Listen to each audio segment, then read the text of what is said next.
Who's the lady behind Daddy?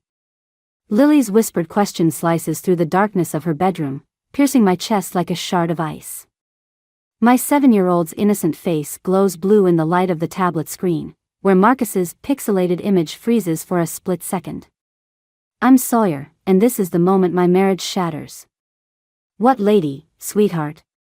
I keep my voice steady, though my fingers tighten around the tablet's edges. Marcus's face twitches, a micro-expression I wouldn't have caught if I hadn't spent 15 years memorizing every line of his face.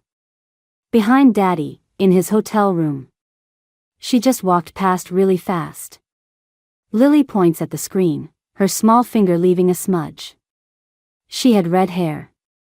Marcus laughs, but it's too sharp, too quick. Princess, there's no one here. Must be the TV reflection or something. It's late there, isn't it, Sawyer? Maybe we should wrap this up. I watch him adjust his collar, a nervous tic I've seen 1,000 times during board meetings and parent-teacher conferences. Sure, I say, tasting metal. Lily needs her sleep. Night, Daddy. Love you. Lily blows a kiss at the screen. Love you too, Princess. His smile doesn't reach his eyes. Sawyer, I'll call you tomorrow about the connection drops. Or he drops it. Same difference. Lily yawns, already forgetting about the mysterious lady as she snuggles into her unicorn sheets. I kiss her forehead, breathing in the strawberry scent of her shampoo, trying to anchor myself in this moment before the storm I feel building breaks loose. Mommy? Her voice is already heavy with sleep. Yes, baby. Is Daddy coming home soon? The question hangs in the air like smoke. Marcus is supposed to be in Seattle for 3 more days, closing a deal that could make or break his firm. Alone. In meetings. Not in his hotel room with a redhead at 11 at night. Soon, I lie, hating myself for it. Sweet dreams, love. I walk down the hallway to our bedroom, my bedroom now, really, since Marcus started traveling so much. The house feels too quiet, too empty, like a stage set waiting for the drama to unfold. My phone buzzes with a text from Emma, wine emergency. I'm free. My fingers hover over the keyboard. Emma's been my best friend since college, the one person who saw through Marcus's charm from the start. Not tonight, I type back. Tomorrow? I need this night to think, to plan, to let the rage building in my chest crystallize into something useful. The signs were there, the late nights, the password changes, the new cologne. I just didn't want to see them. Opening my laptop, I pull up Marcus's social media accounts. Nothing obvious, he's too smart for that. But there's always a trail if you know where to look. I start with his firm's website, scanning through staff photos until I find her, the new senior partner with copper hair and a smile that could cut glass. Vivian Morrison. My screen fills with her LinkedIn profile, her achievements, her carefully curated professional image. But it's the photo that catches my eye. She's wearing a necklace I recognize. The same one I saw in a jewelry store receipt Marcus accidentally left in his jacket last month. The pieces click into place like a lock tumbling open. I close the laptop, my mind already racing ahead to what comes next. Marcus thinks he's so clever, so careful. He has no idea what's coming. Because here's the thing about betrayal, it's not just about the act itself. It's about the lies, the manipulation, the slow erosion of trust that comes before. And now, thanks to our daughter's innocent observation, I have what I need, the first thread to unravel his carefully constructed facade. I pick up my phone again and text Emma, changed my mind. Bring the wine. We have work to do. Emma arrives with 2 bottles of wine and a gleam in her eye that means trouble. We're halfway through the first bottle when my brother Jasper shows up unannounced, his police detective badge still clipped to his belt. You look like hell, he says, dropping into my favorite armchair. Thanks for the assessment.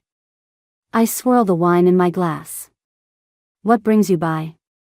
Emma texted. He shoots her a look. Said you might need some professional insight. Of course she did. I should be annoyed, but the weight of secrets is already crushing my chest. Lily saw something during Marcus's video call tonight. Someone, actually. Jasper leans forward, his expression shifting from concerned brother to detective. Tell me. I do. The video call, the red-headed woman, Marcus's reaction. With each detail, the reality of it becomes sharper, more painful. Emma refills my glass without asking. You know what this means, Jasper says quietly. It means I'm an idiot who didn't see what was right in front of me. No, Emma interrupts. It means Marcus is about to learn exactly who he's dealing with. My phone buzzes. Marcus. I turn it face down on the coffee table. He's probably calling to damage control. Make sure I bought his story about the TV reflection. Speaking of stories, Jasper pulls out his phone. Remember that charity gala at Marcus's firm last month? The one you couldn't attend because Lily was sick. My stomach twists. What about it? He pulls up a photo on his phone. It's from the firm's social media, Marcus in his best suit, champagne in hand, laughing at something Vivian Morrison is saying. Her red hair catches the light like copper wire. They're standing close. Too close. That necklace, Emma points at Vivian's throat. The one you found the receipt for? $15,000 of platinum and diamonds. The words taste bitter. He said it was a potential investment piece. Jasper's jaw tightens. Want me to run a background check on her? No, I say, surprising myself. I need to handle this my way. And what way is that? Emma asks. Before I can answer, my phone buzzes again. This time it's an email from Marcus's firm, an invitation to their annual summer party next weekend. The one they throw for partners and their families. Perfect timing, I murmur, opening the attachment. There she is, listed on the planning committee, Vivian Morrison, senior partner. Sawyer, Jasper's voice carries a warning. Whatever you're thinking. I'm thinking it's time I met Marcus's new partner properly. I stand up, suddenly energized. Emma, remember that red dress you said was too daring for me? She grins. The one that makes you look like $1 million and murder? Exactly. I'm going to need to borrow it. Jasper runs a hand over his face. This isn't going to end well. It already hasn't ended well, I snap. Marcus made sure of that. Now I get to decide what happens next. My phone buzzes a third time, a text from Marcus, about tonight. Lily has such an active imagination. Miss you both. Home soon. The lies are so smooth, so practiced. How many times has he sent messages like this? How many nights has he played the devoted husband while building a life with someone else? You know what the worst part is? I look at Jasper and Emma, my closest allies. It's not even the affair. It's that he's making me doubt every memory, every moment. Was anything real? Emma reaches for my hand. That's what makes you different from him, Sawyer. You were real. And that's why we're going to make sure he never forgets it. I pick up my phone and type a reply, can't wait to see you. The summer party's next weekend, I'll be there. His response is immediate, you hate those corporate events. Time for a change, I text back, watching the 3 dots appear and disappear as he processes this shift in the script. Besides, I'd love to meet your new partners. The dots vanish. No response. I look up at Jasper and Emma, feeling something close to smile form on my face. Now, about that red dress. The summer party invitation sits on my kitchen counter like a loaded gun. 3 days until I face them both, and I can't stop discovering new lies. Each one is a paper cut to the heart, small but devastating in its precision. I'm scrolling through Marcus's company website again when a notification pops up. Someone's tagged him in a photo. My finger hovers over the link, trembling slightly. Click. The image loads. Marcus at a restaurant I don't recognize, his arm casually draped over a chair. The caption reads, "Strategy dinner with the team." But it's what's reflected in the window behind him that stops my breath. A flash of red hair, a familiar necklace, carefully cropped out of the main shot but caught in the glass like a ghost. My phone rings. "Emma. Found something?" she asks without preamble. They're not even trying to hide anymore. My voice sounds strange, distant. Just being careful about the angles. The party's in 3 days. Are you sure you want to? A new email notification cuts her off. From Marcus's firm, but not from him. From her. "Emma, I'll call you back." The subject line reads, "Regarding the summer party." My fingers feel numb as I open it. "Dear Sawyer, I hope you don't mind me reaching out directly. As head of the planning committee, I wanted to personally welcome you to the event.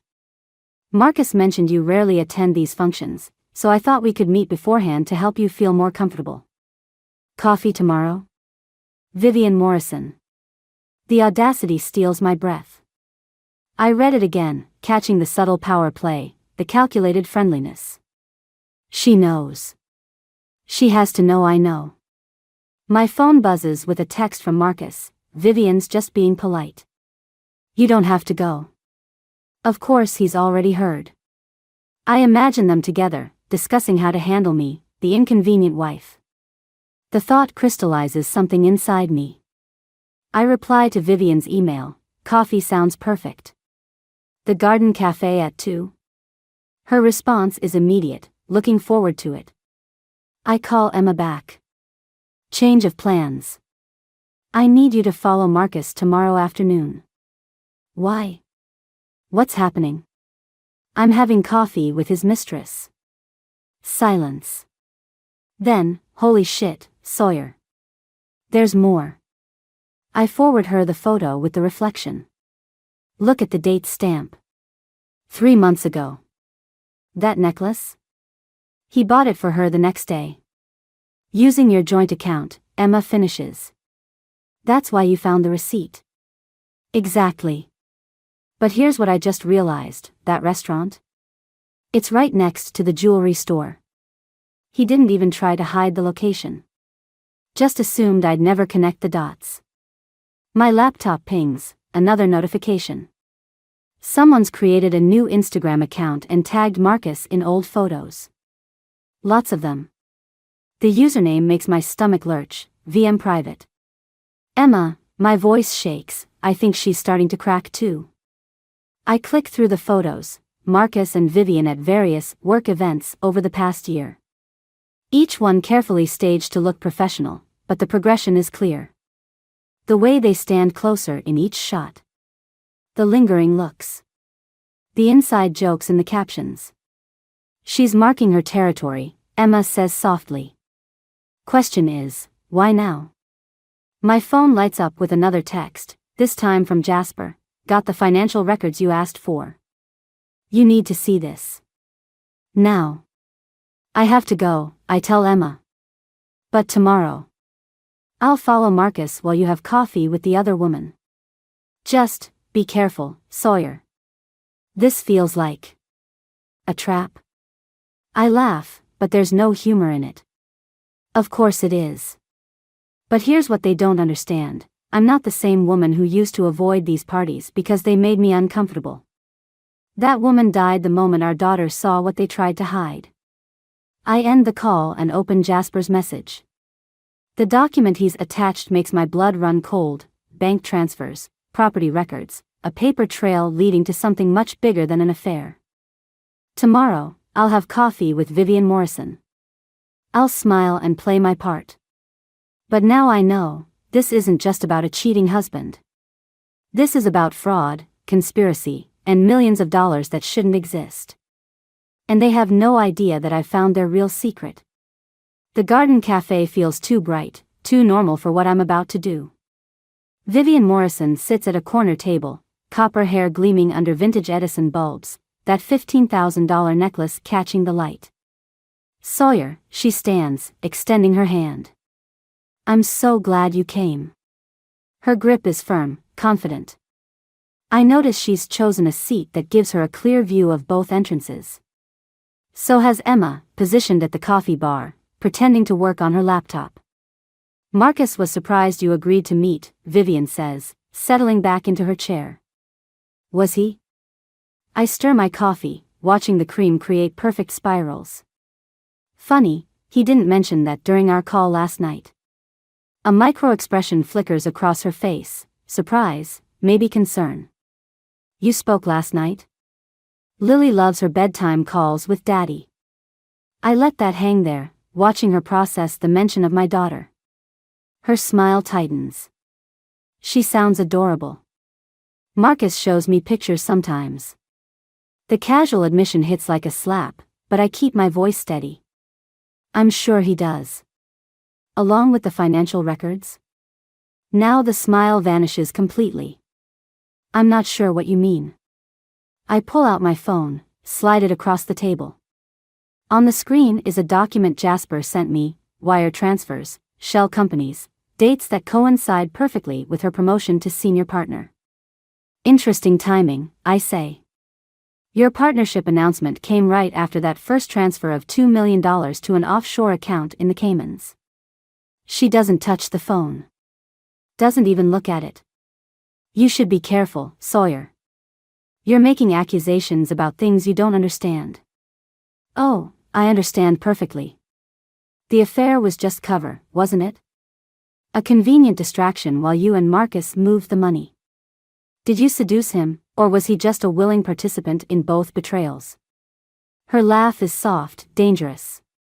You think you're so clever, finding breadcrumbs we left for you to find. Tell me, does your detective brother know about Marcus's other accounts? The ones in Singapore? The question hits me like ice water. Jasper hadn't mentioned Singapore. There's so much you don't know, Vivian continues, leaning forward. About Marcus, about the firm, about me. Did you really think I'd meet you without insurance?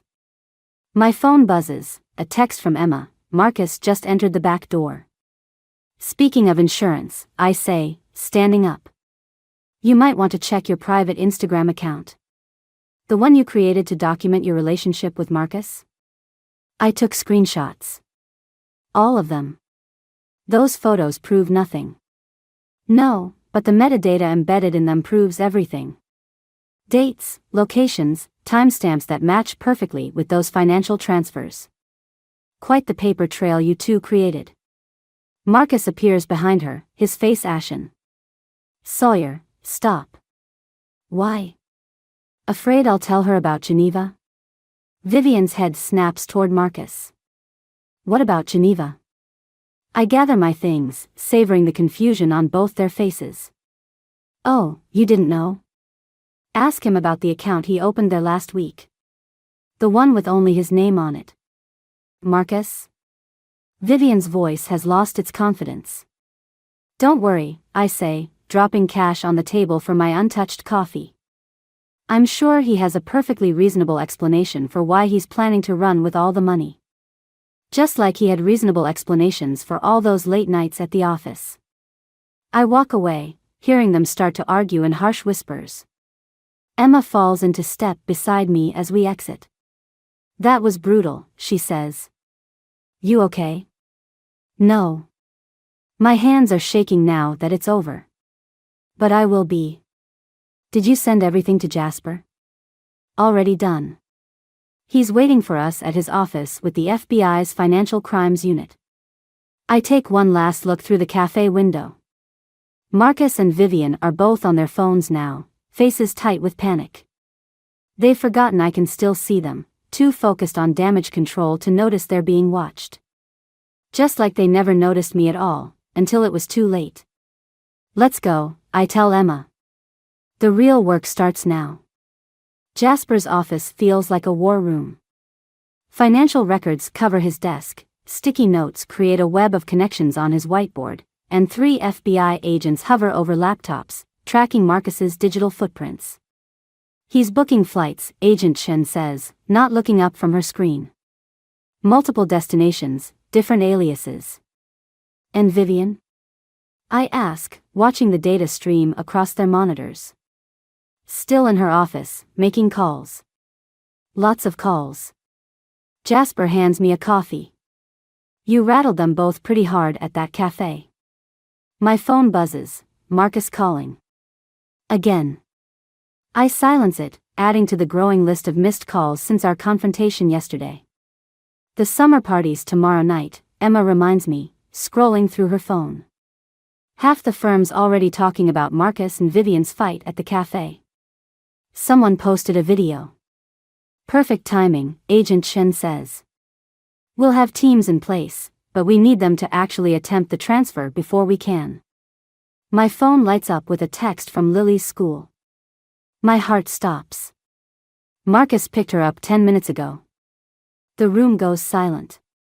He's never picked her up without telling me first. Never. Track his phone, Jasper barks at the agents.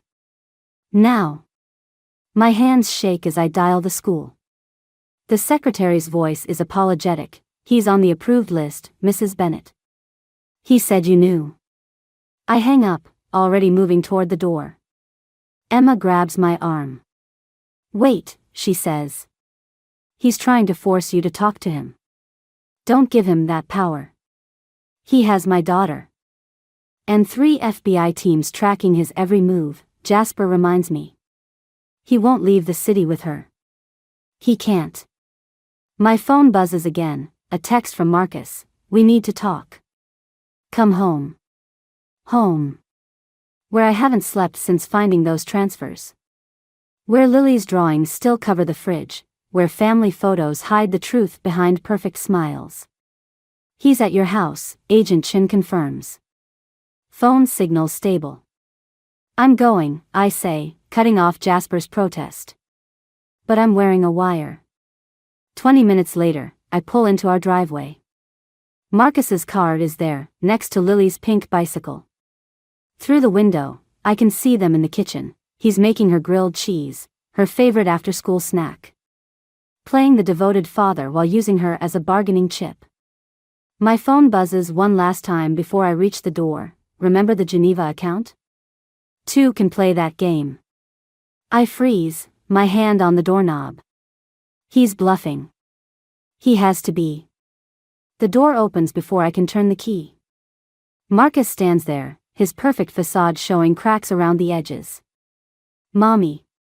Lily runs past him, hugging my legs. Daddy's making lunch. Want some? Sure, baby.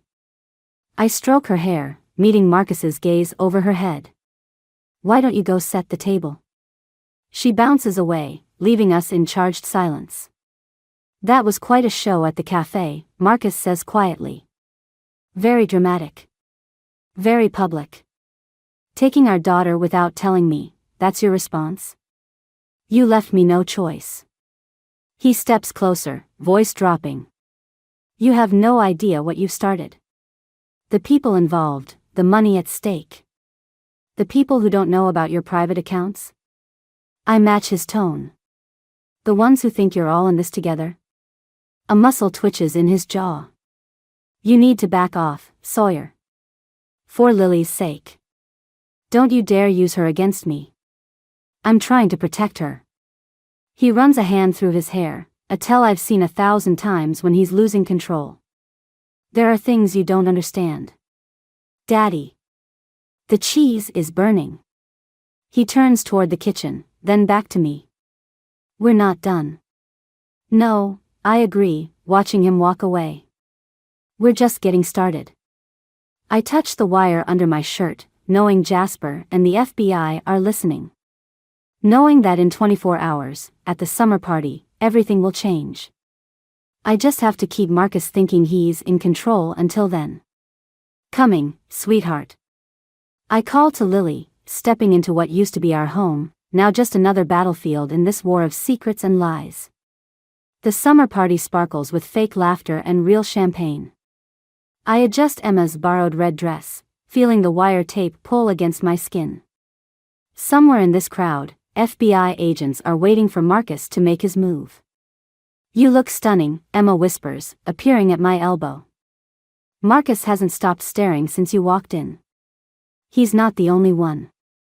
Vivian stands across the room, her copper hair swept up, that damned necklace still at her throat.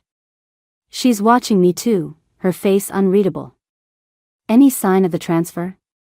I murmur. Not yet. But Jasper says.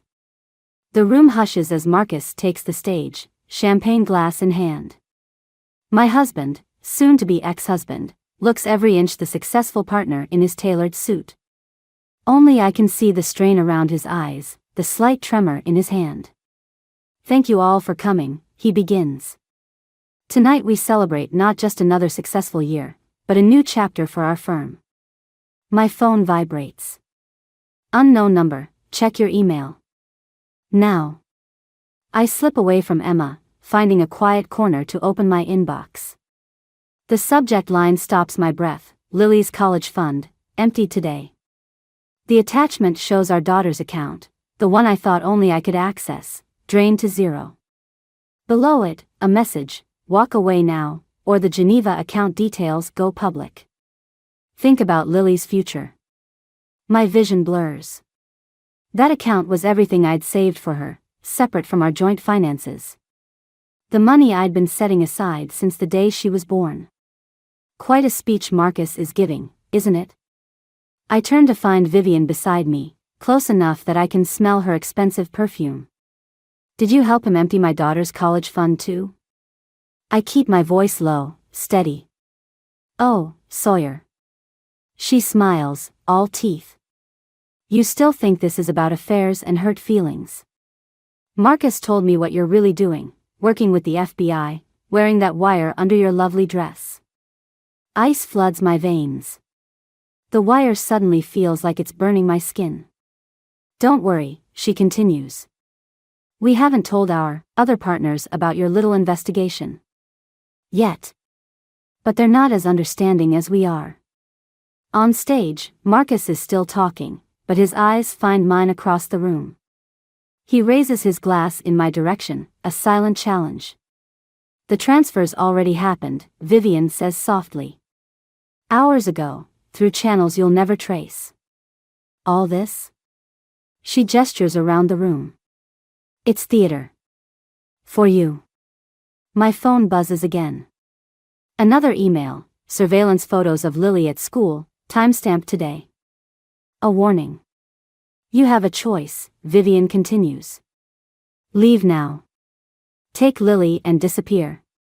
Marcus will restore her college fund, and our associates never need to know how close you came to exposing everything. Or stay, and discover just how deep this really goes. How many people have invested in keeping their secrets buried? She touches her necklace. Your brother's a good detective. It would be a shame if his investigation into that cold case from last year was compromised. The room spins slightly. They've thought of everything. Every angle, every pressure point. 2 minutes, Vivian says, checking her watch. Before Marcus finishes his speech. Before certain documents are released that will destroy your brother's career. Before those photos of Lily find their way to some very dangerous people. On stage, Marcus is wrapping up. Emma's trying to catch my eye from across the room. Somewhere in this crowd, FBI agents are waiting for a signal I can no longer give. Time's up, Vivian whispers. What's it going to be? I look at my phone one last time, at Lily's empty college account, at her innocent face in those surveillance photos. Then I reach under my dress and slowly peel off the wire. Vivian's smile widens as I drop it into her outstretched hand. Smart choice, she says.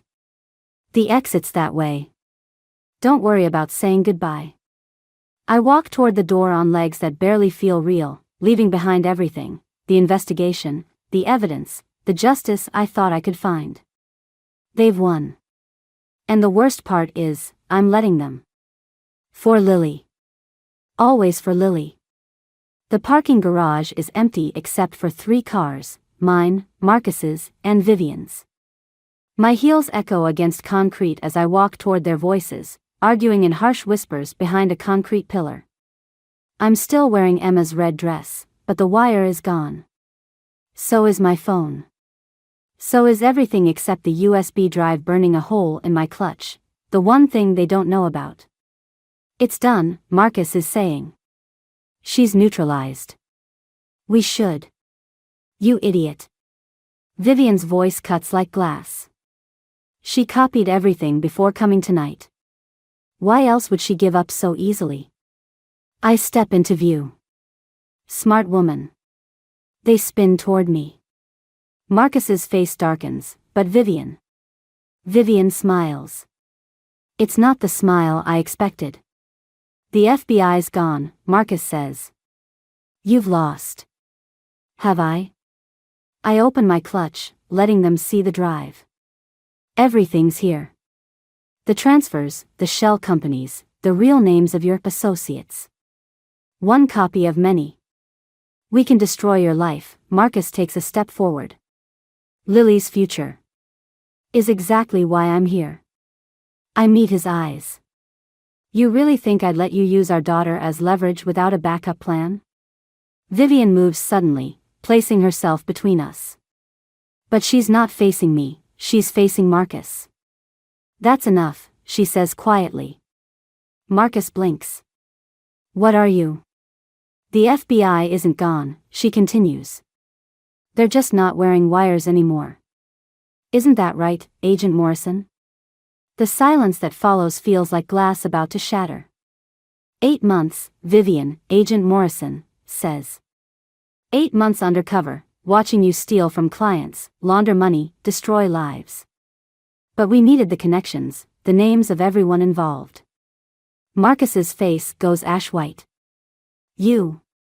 Used you? She removes the necklace, the one he bought her, and lets it fall. Like you used Sawyer?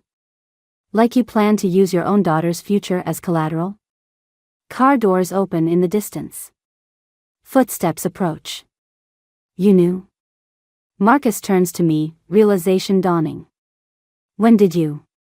At the cafe, I say. When she met with me.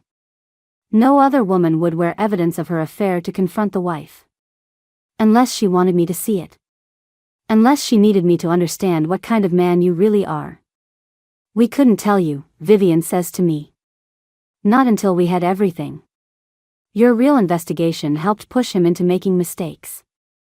Marcus lunges, not at me, but at the USB drive. I let him grab it. Check it, I tell him. Go ahead. His fingers tremble as he pulls out his phone, plugs in the drive. His face contorts as he reads. It's all about me. Just me. None of the others. Because they're already in custody, Jasper's voice rings out as he steps from behind a pillar, gun drawn. Have been for hours. While you were giving your speech, we were cleaning house. FBI agents emerge from the shadows, surrounding us. Marcus's knees buckle. Agent Morrison, he whispers. Everything, the affair. Was my job, she says flatly. The worst part of it. But we needed you to trust me completely. To show me everything.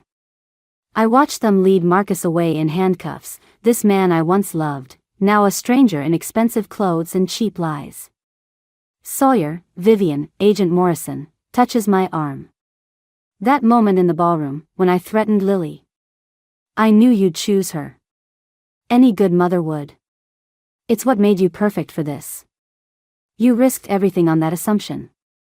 No, she smiles slightly. I risked everything on you being exactly who you are, someone who'd never stop fighting for their child. Even if it meant appearing to give up. Jasper approaches with my phone. Lily's safe at Emma's. And her college fund. Was never touched, Vivian finishes. That email was fake. We needed Marcus to think he had one. I take my phone, looking at the last photo I took of Lily, laughing, innocent, free. Everything I fought to protect. Let's go home, Jasper says softly. I nod, leaving behind the red dress, the lies, and the man who thought he could use our daughter against me. Some mistakes you only make once. Lily's laughter echoes across the playground, mixing with the rustle of autumn leaves. She's showing another little girl how to make leaf angels, spreading her arms wide in demonstration. The other girl copies her, both of them giggling as crisp leaves crackle beneath them. My phone buzzes, the news alert I've been waiting for: financial fraud ring sentenced. Former partner Marcus Bennett faces 20 years. They got what they deserved, Emma says, settling beside me on the park bench. Most of them, anyway. She's right. Some of the bigger fish escaped, their connections too powerful, their tracks too well covered. But Marcus and his immediate circle weren't so lucky. Lily asked about him this morning, I say, watching my daughter create her leaf masterpiece. Asked if he'd be home for Christmas. What did you tell her?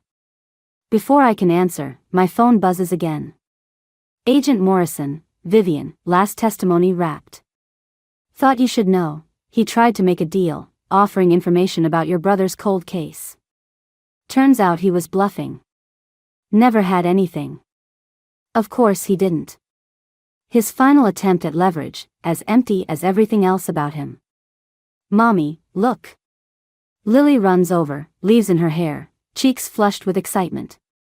Sarah's coming to my birthday next week. Can we have chocolate cake? I pull a leaf from her curls. Whatever you want, baby. She beams, running back to her new friend. I watch her go, remembering that night she saw Vivian in Marcus's hotel room. How one innocent observation brought down an empire of lies. You never answered my question, Emma nudges me. What did you tell her about Marcus? The truth. That sometimes people we love make choices that hurt others, and those choices have consequences. That her daddy made some bad decisions, but that doesn't change how much he loves her. Very diplomatic. I learned from the best. I gesture to my phone, where Vivian's message still glows. Speaking of which. I type a reply, thank you. For everything. Her response is immediate, no thanks needed. But if you're ever interested in a career change, the Bureau could use someone with your instincts. Emma reads over my shoulder and snorts. Federal Agent Sawyer. Has a ring to it. I think I've had enough of undercover work. I stand up, stretching. Besides, I start teaching next semester.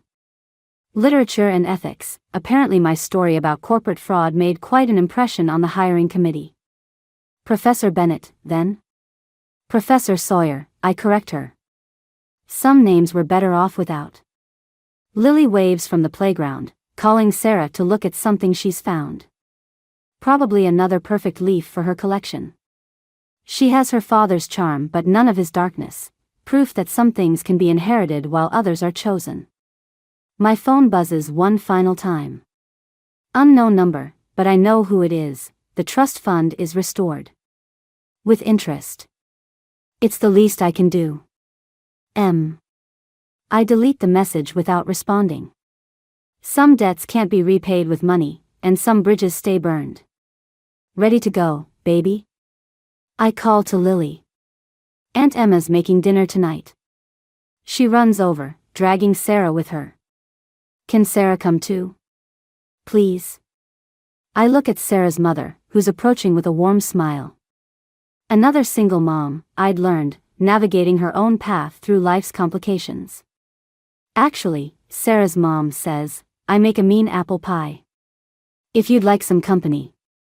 Emma grins at me, eyebrows raised suggestively. I roll my eyes at her before turning back to Sarah's mom. We'd love some, I say, surprising myself with how much I mean it. As we walk to the parking lot, Lily and Sarah skipping ahead, I realize something. Revenge wasn't the answer I needed. Neither was justice, really. What I needed was this, the freedom to start again, to choose my own path, to show my daughter that life's greatest victories sometimes come disguised as defeats. And maybe, just maybe, to learn that some of the best chapters start after you think the story's over.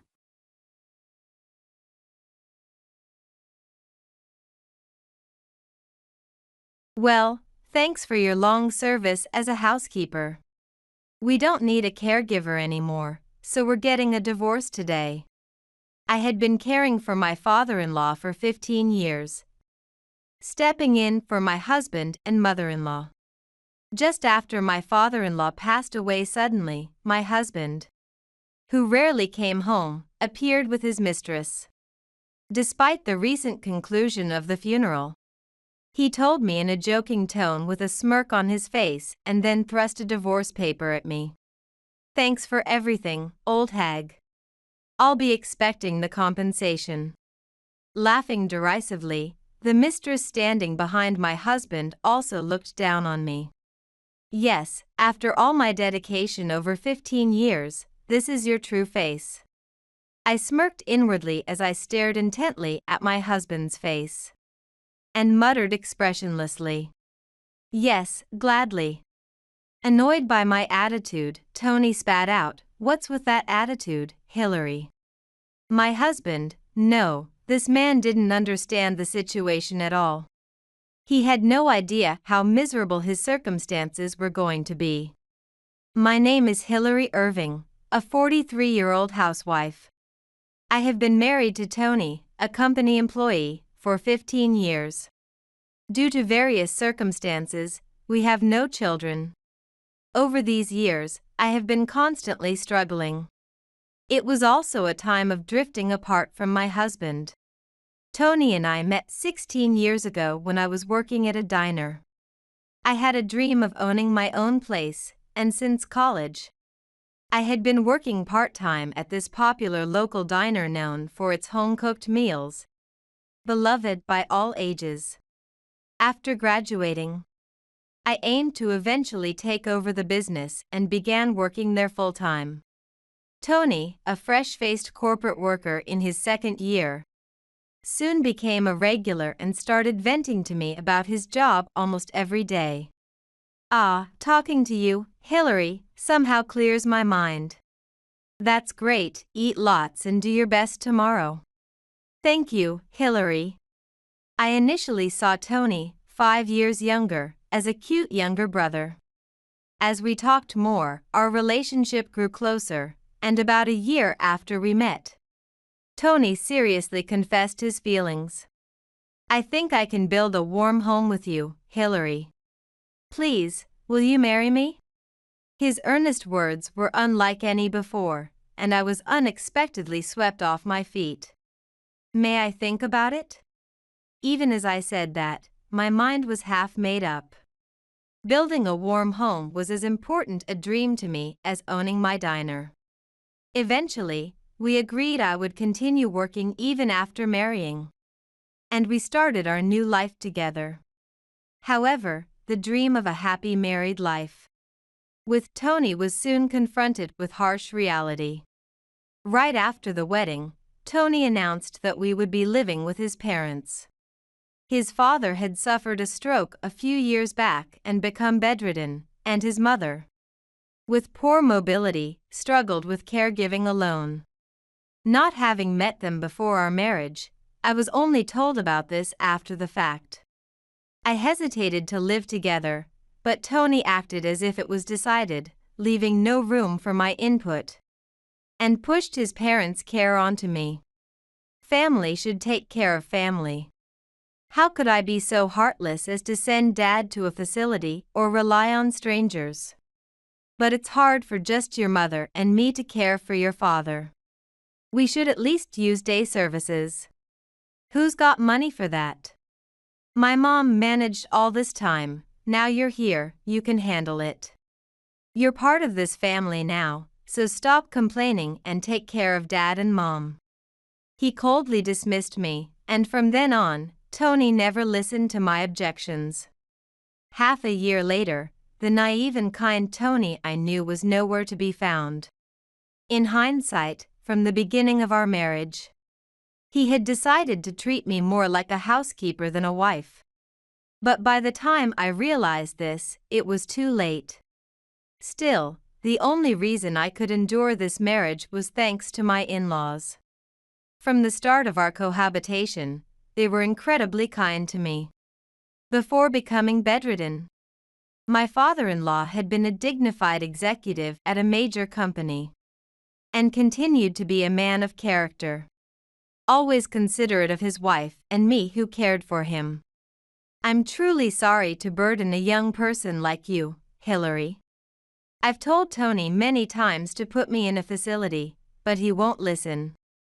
While immobile, he earnestly apologized. If only I could move more, I could make things a bit easier for you.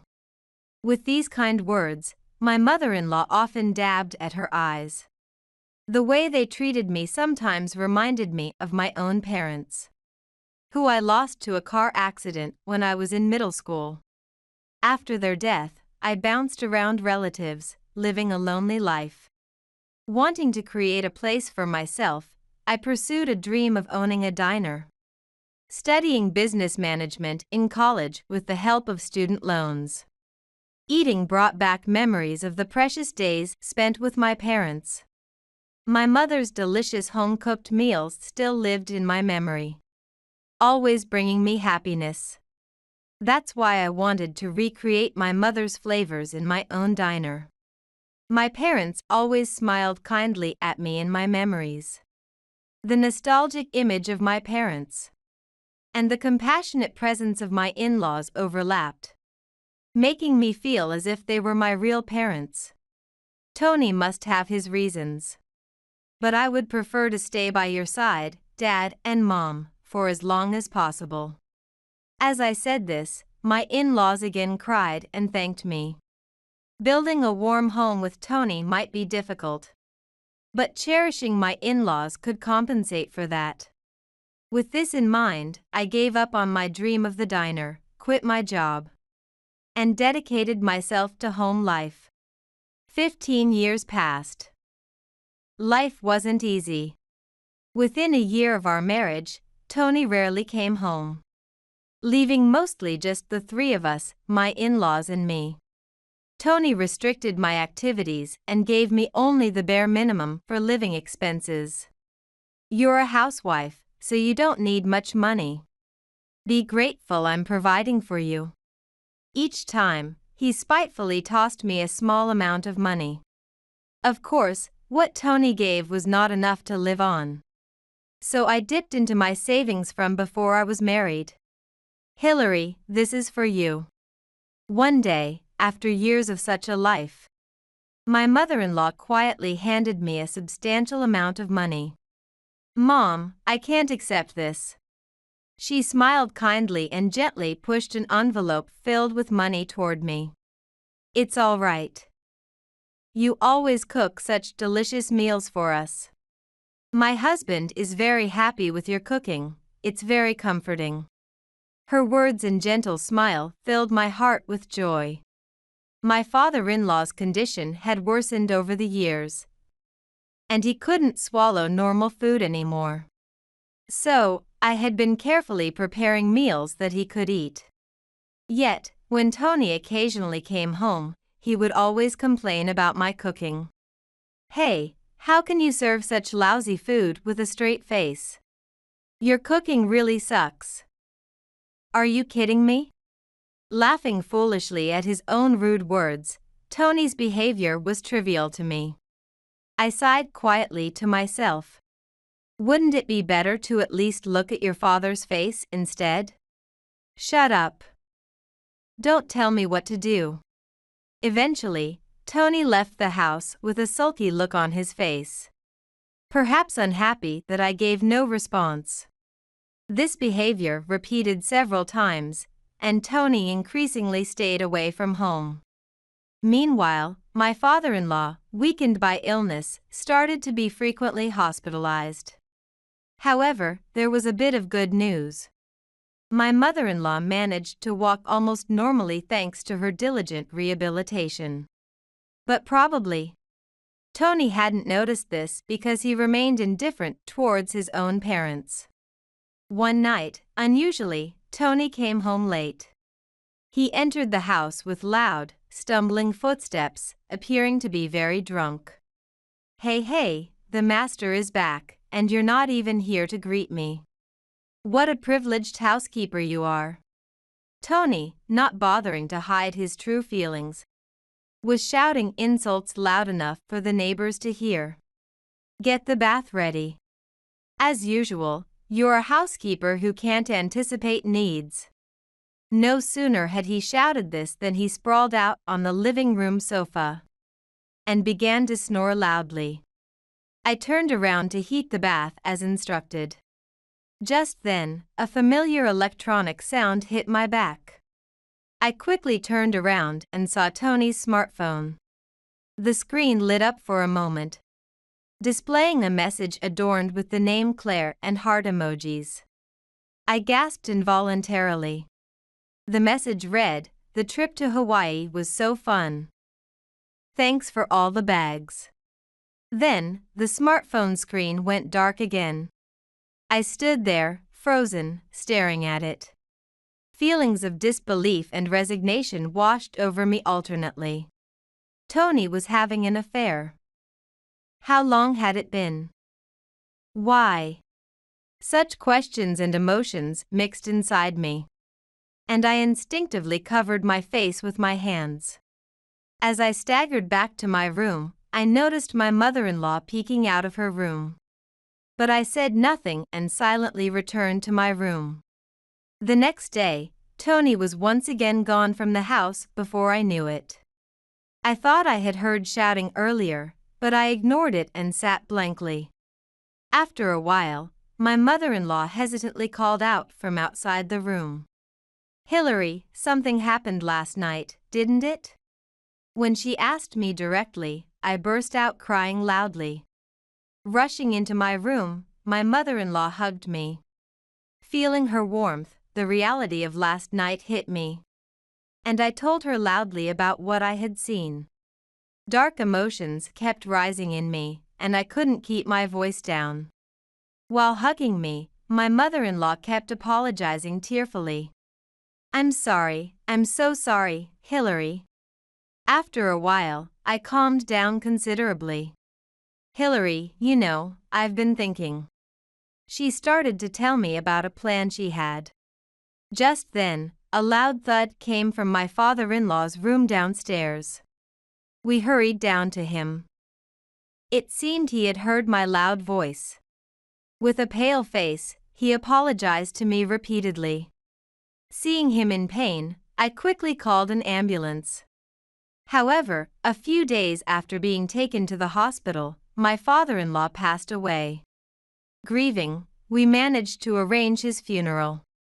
"Dad, why did you have to die?" Tony showed up at the funeral and dramatically wailed in front of the coffin. Staring blankly, I wondered what he was even saying now. As Tony cried excessively, funeral staff and a few male relatives eventually had to carry him away. After Tony was taken away, my mother-in-law and I quietly said our goodbyes to my father-in-law. Everything felt like it had ended in an instant, and I felt an overwhelming emptiness. No more tears came. Then, Tony reappeared in front of us with a young woman. In flashy attire, surely his mistress, Claire. Smirking, Tony handed me the divorce papers. "Well, thanks for your long service as a housekeeper. We don't need a caregiver anymore, so we're getting a divorce today." "Tony, what are you doing?" Ignoring his mother's angry outburst, Tony arrogantly continued. "You were just a housekeeper after all, so no compensation. I've been supporting you all this time. I could even demand compensation from you." "Be grateful," he said, smirking, while Claire grimaced behind him, which surprised me. "What are you even saying?" I thought. "That's the deal, Mom. I'll be going home with Claire from now on. Take care." Then, turning to me with a grin, Tony said, "So, get that divorce paper filed." Hearing the all-too-predictable words, I couldn't help but snort. "Yes, gladly." And with that, I turned on my heel and headed to the office.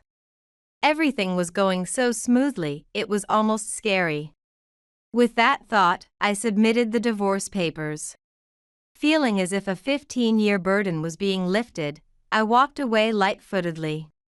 Feeling lighter in both body and spirit, I started walking away cheerfully. Then, suddenly, Claire appeared. With a furious red face, she threw some words at me. I laughed silently at the thoughtless mistress in front of me, and executed another plan I had prepared. A week later, I visited my in-laws' house with someone. As I had informed them by phone beforehand, my mother-in-law smoothly opened the door. We headed straight to the living room, where Tony, seeing me, exclaimed in surprise, "Hey, why are you here?" "Because I invited her here," my mother-in-law said sharply. First, about father's estate. As my mother-in-law spoke, Tony leaned forward eagerly.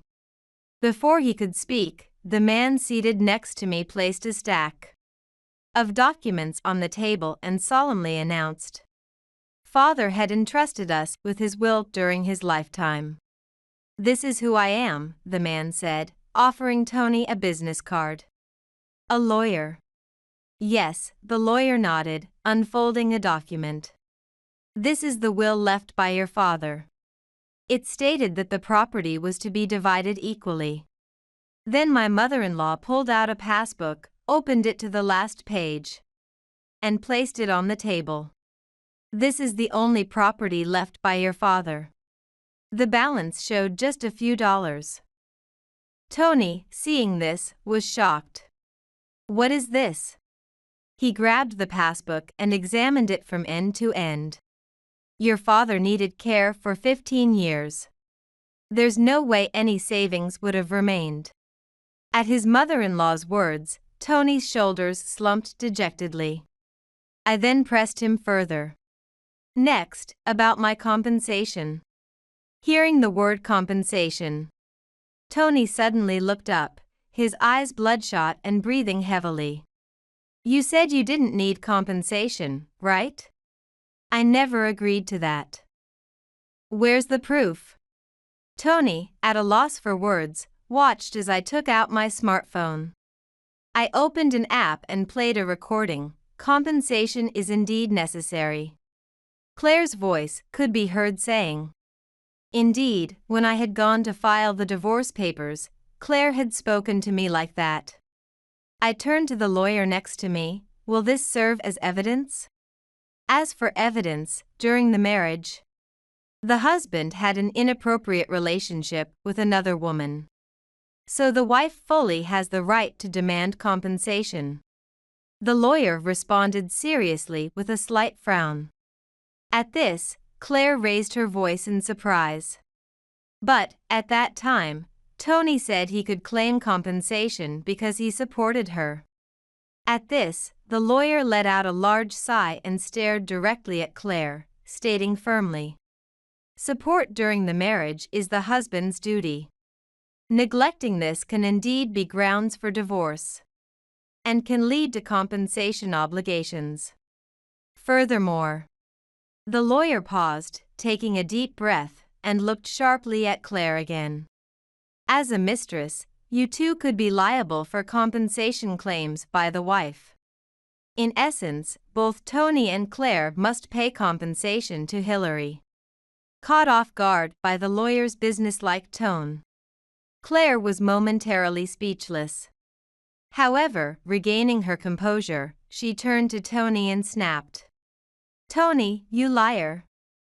You said we'd get a lot of money." "I didn't know either." While we all sighed deeply, thinking how could he not know. "In any case, we will be proceeding with the compensation claim. Please arrange for the payment promptly." Clearing his throat, the lawyer addressed them in a slightly pressured tone. Thanks to that, I managed to receive a somewhat generous compensation. 3 months after divorcing Tony, I was busy living alone in a town slightly removed from my in-laws. There were many things to prepare, and my days were hectic. One day, out of the blue, Tony called. "Hey, help me out. Something terrible has happened." It seemed that the last strategy we had set up was finally taking effect. Smiling inwardly, I asked my ex-husband in a solemn tone, "What happened?" Is something wrong? It's my mom, she's acting strange. Understood. I'll head to your mother's house right away. When I arrived at my in-laws' house after a long time, it was in a terrible state. The kitchen and dining room were particularly bad, with unwashed dishes left for days and garbage strewn about, emitting a foul odor. My mother-in-law was sitting dazed in her room, muttering something under her breath. The appalling condition made me bite my lip hard. Seeing my solemn expression, Tony frowned deeply and murmured weakly, "After you left, Mom's condition got worse. She started to act violently and didn't recognize me anymore. When I took her to the hospital, they said it might be dementia." Hearing this, I frowned even more. Tony must have initially tried to care for his mother himself, probably pushing most of the responsibility onto Claire, just as he had dumped his father's caregiving on me. Then Claire said she couldn't handle the caregiving and suggested putting her in a facility. Tony apparently has started to look for a facility without opposing Claire. Mom used to say she saved a lot of money, so when I looked for her bank book, I found lots of stock certificates instead. And when I finally found the bank book, there was almost nothing left. Tony said, ruffling his hair and spitting out the words, "Damn, this wasn't supposed to happen." Claire ran off with my bank book as soon as she found out there was no money left. Listening to Tony, I sighed deeply. He really was a despicable man through and through. Breaking up with him was definitely the right decision. How Tony interpreted my sigh, I wasn't sure, but he looked at me pleadingly. "Please, Hillary. Help me out." I closed my eyes, blocking out any more of Tony's sight. I didn't want to see his face for another second. I quickly finished what I had to do and prepared to take my mother-in-law from there. "I'll take care of your mother." Tony, seizing on my words, shouted, "Really?" I cut him off sharply. "But on one condition. You must never show your face to us again." "Agreed?" I glared at Tony with all my might. Perhaps overwhelmed by my intensity, Tony stumbled back a bit.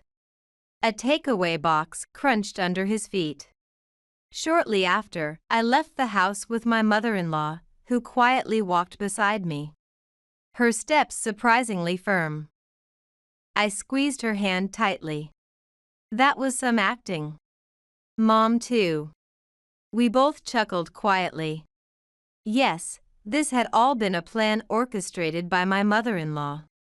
Of course, she hadn't developed dementia nor had she squandered her assets on stocks. It was all an act to escape from Tony. The state of the house, however, had been quite terrible. Wasn't that a bit too much? Then she replied with a refined smile. It was a good lesson for Tony. He got what he deserved.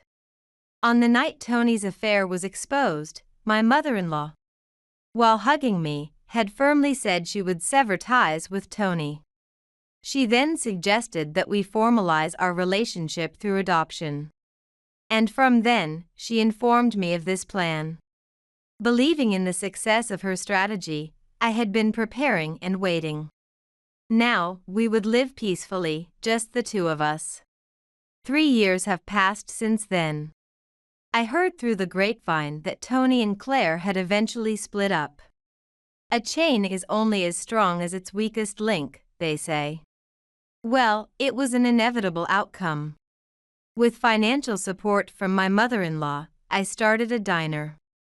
It is now thriving, and every day is bustling with activity. Recently, Tony showed up at my diner, looking much older than his years, despite being 5 years younger than me. "Hey, it seems you're doing pretty well. Lend me some money," he said in a servile tone. "Your mother's funeral you didn't attend, did you? I gave you one last courtesy by informing you. Indeed, my mother-in-law passed away not long after that incident." even if for a brief period, we had managed the diner together as a real family. Those days had become a precious memory for me.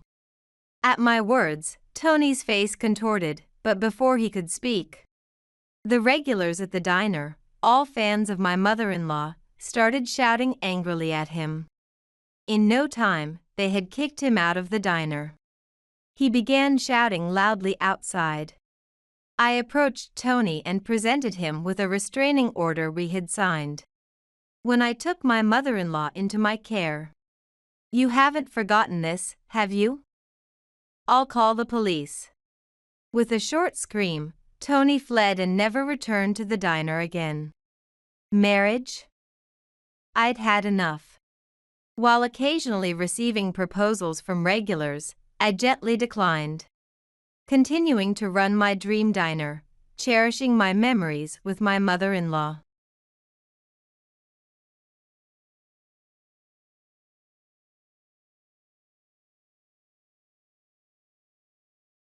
On a sunny spring day, I had an unexpected reunion.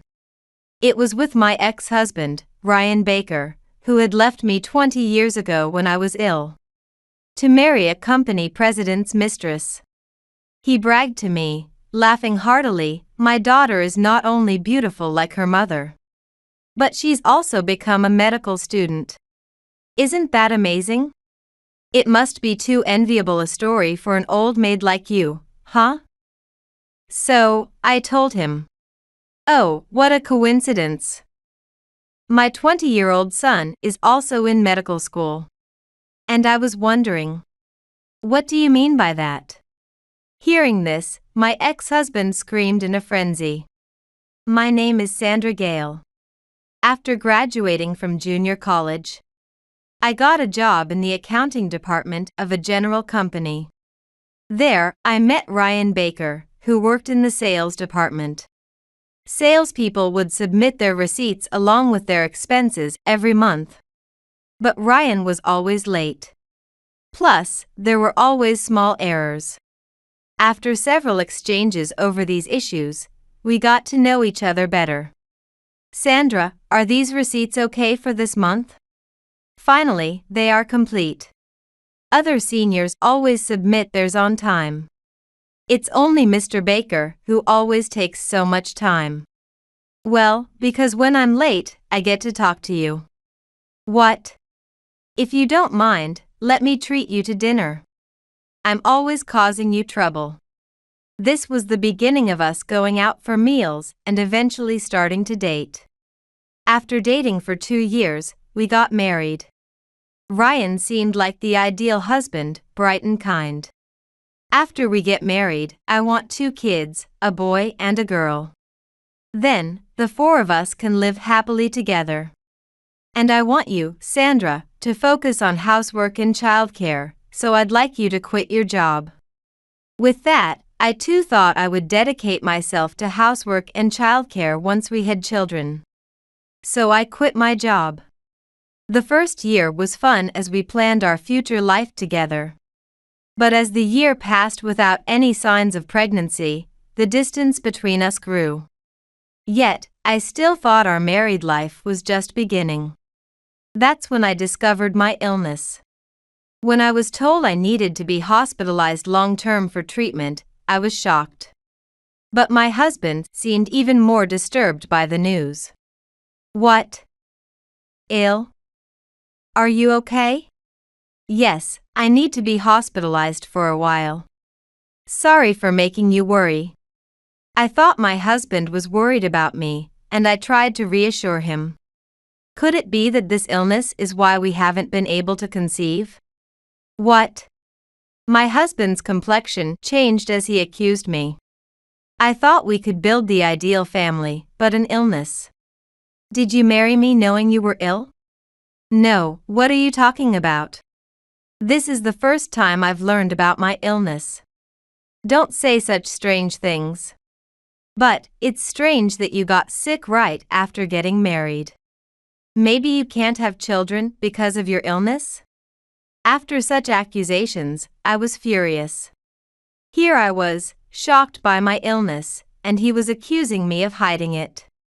I was speechless with the absurdity of it all, and seeing my reaction. My husband quickly retreated to the bedroom alone. I thought maybe he was just upset because of the sudden news. I too was quite shaken when I heard from the doctor. So I understood that it was hard to believe at first. Our interactions remained awkward, and a few days later I was hospitalized. I don't have many good memories of my hospital stay because my husband never visited me. Initially, I thought he was busy with household chores since I wasn't there. But when a week passed without any word from him, I got worried and called him. "Hey, you're off work today, right? Are you eating okay? Are you managing?" "Yeah, I'm fine. How about you? No prospect of discharge, right?"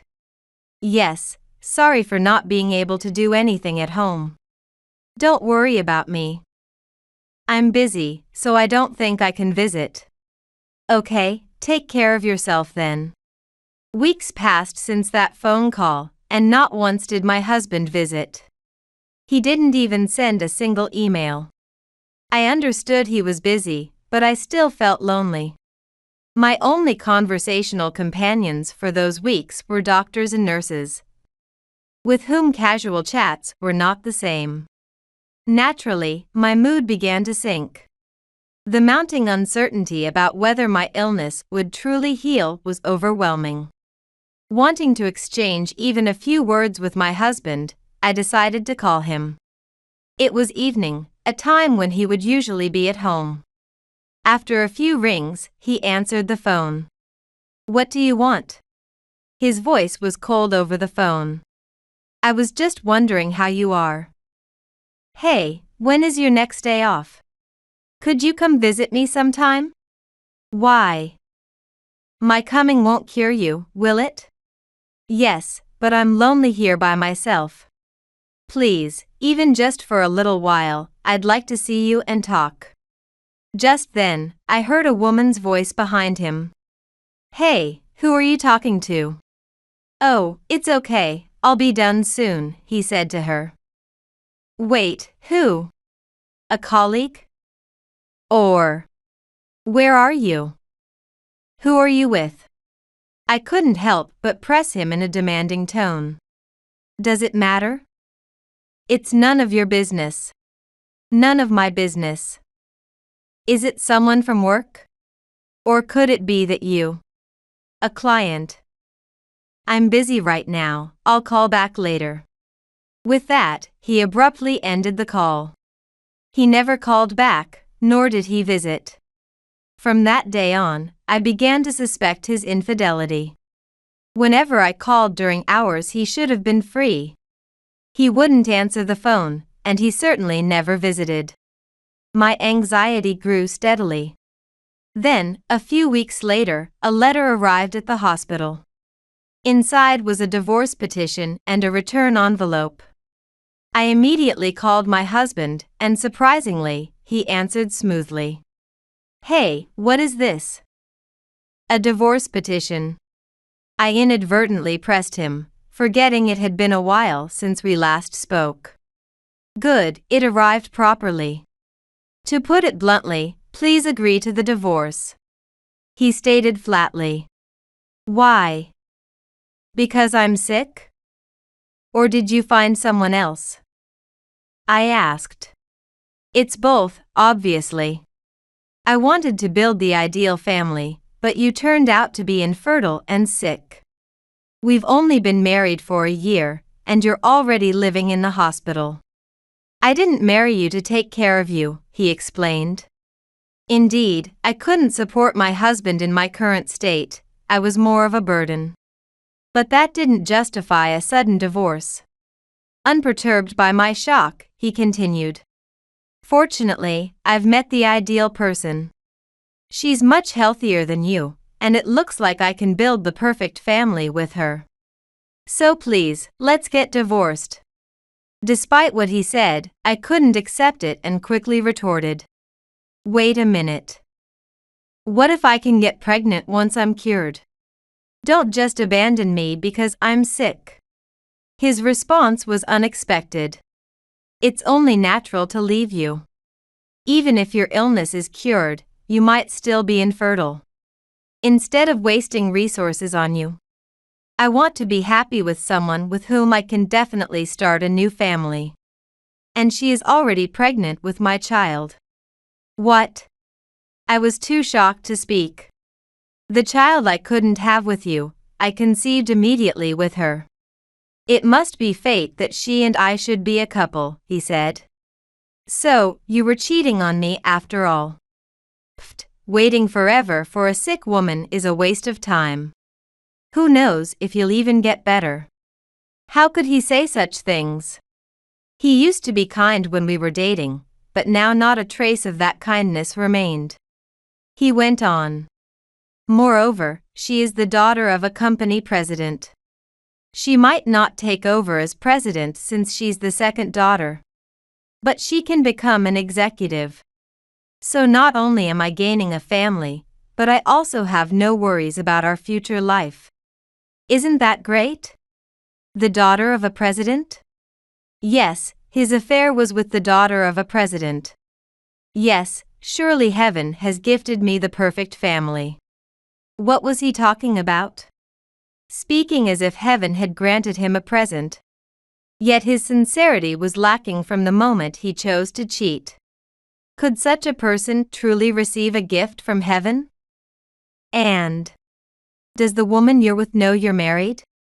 Normally, daughters of presidents don't seem like the type to have affairs. What are you talking about? It's not an affair to her, and I didn't intend to cheat. We were both serious.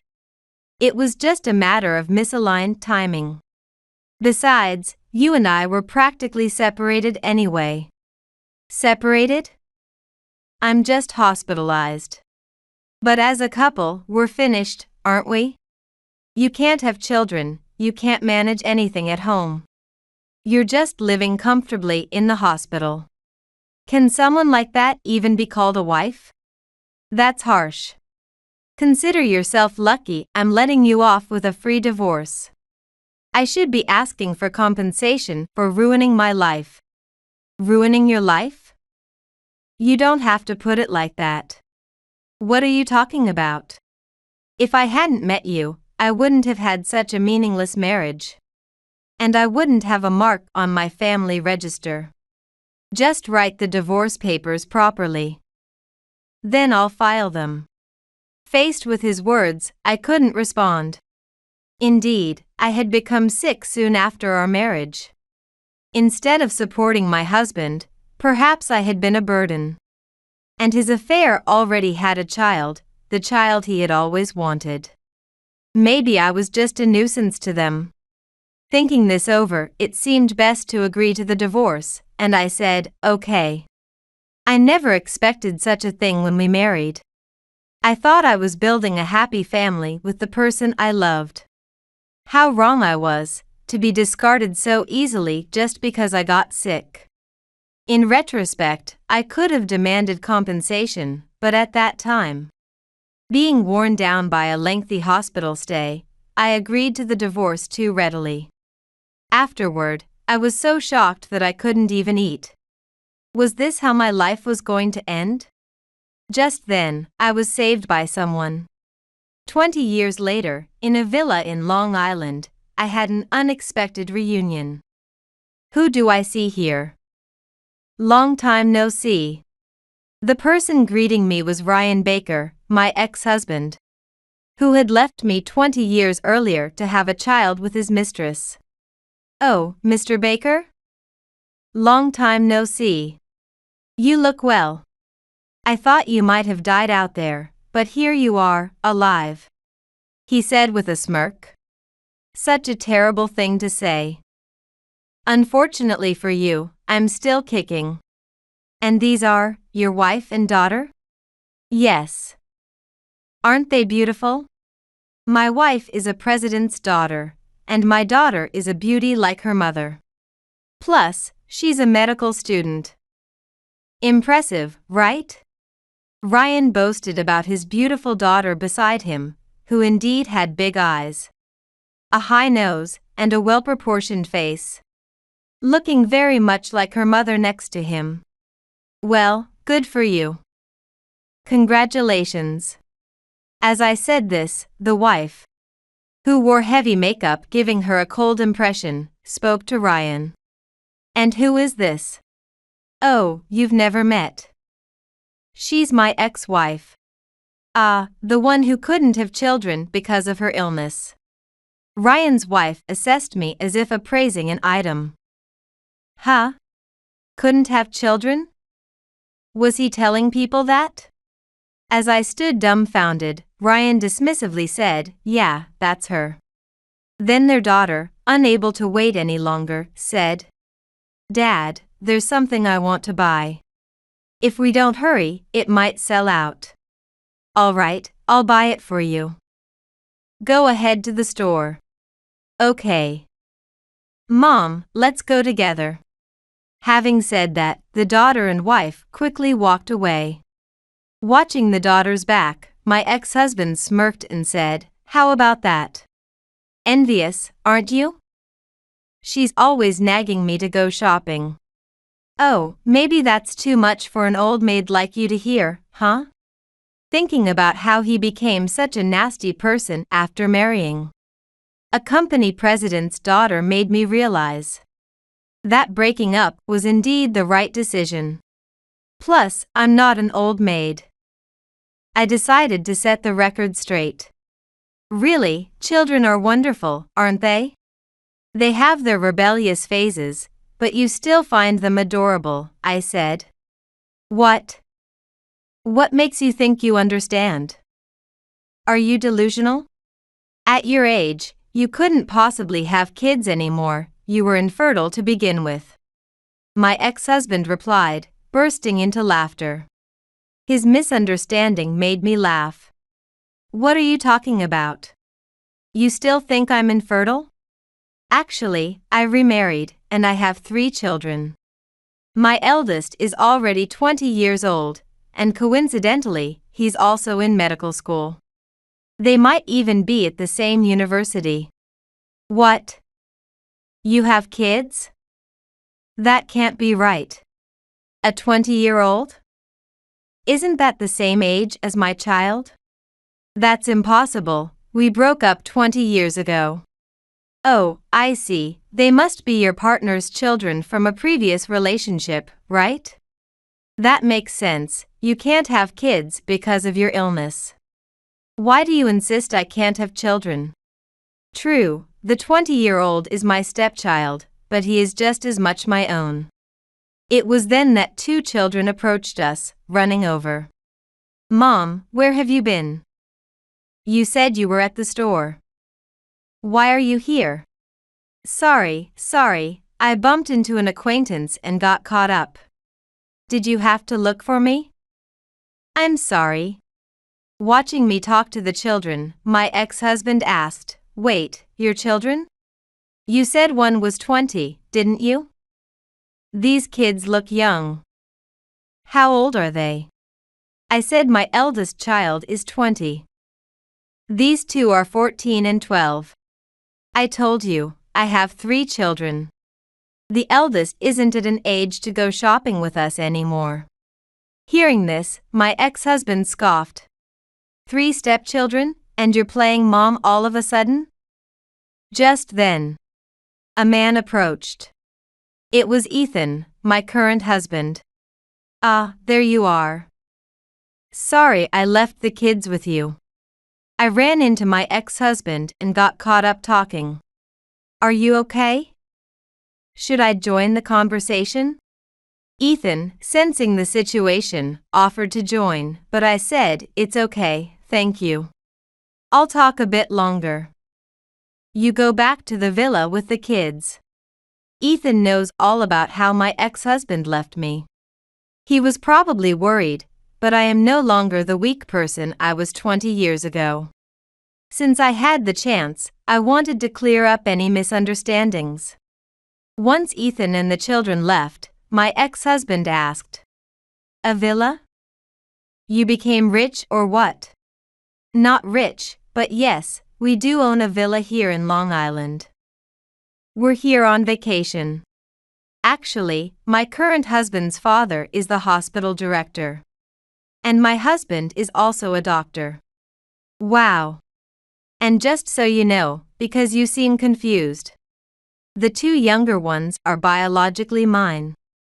No way. You were sick, there's no way you could have kids. You're mistaken. I was never infertile. Indeed, I was sick 20 years ago, but that was not the reason I couldn't get pregnant. Abandoned by my ex-husband, who blamed me for not being able to conceive and then discarded me when I fell ill. I was despondent. At that time, Ethan, who was my attending physician, supported me. Not only was he a competent doctor, but he was also kind and helped me face my treatment. Thanks to him, I was discharged from the hospital. Ethan had lost his wife shortly after his child was born, and was raising a small child on his own. At first, the child did not warm up to me, but over time, as we got married and built a life together, we formed a trusting relationship. Later, I gave birth to 2 more children, making us a family of 5 with 3 children. Facing my bewildered ex-husband, I continued.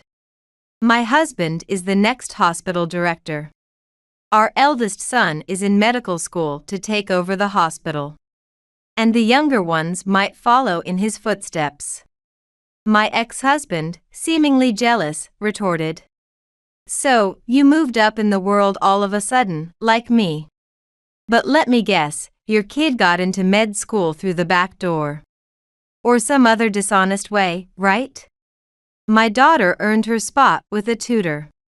What are you talking about? We don't do things like that. Our son is so talented he gave a speech at the entrance ceremony.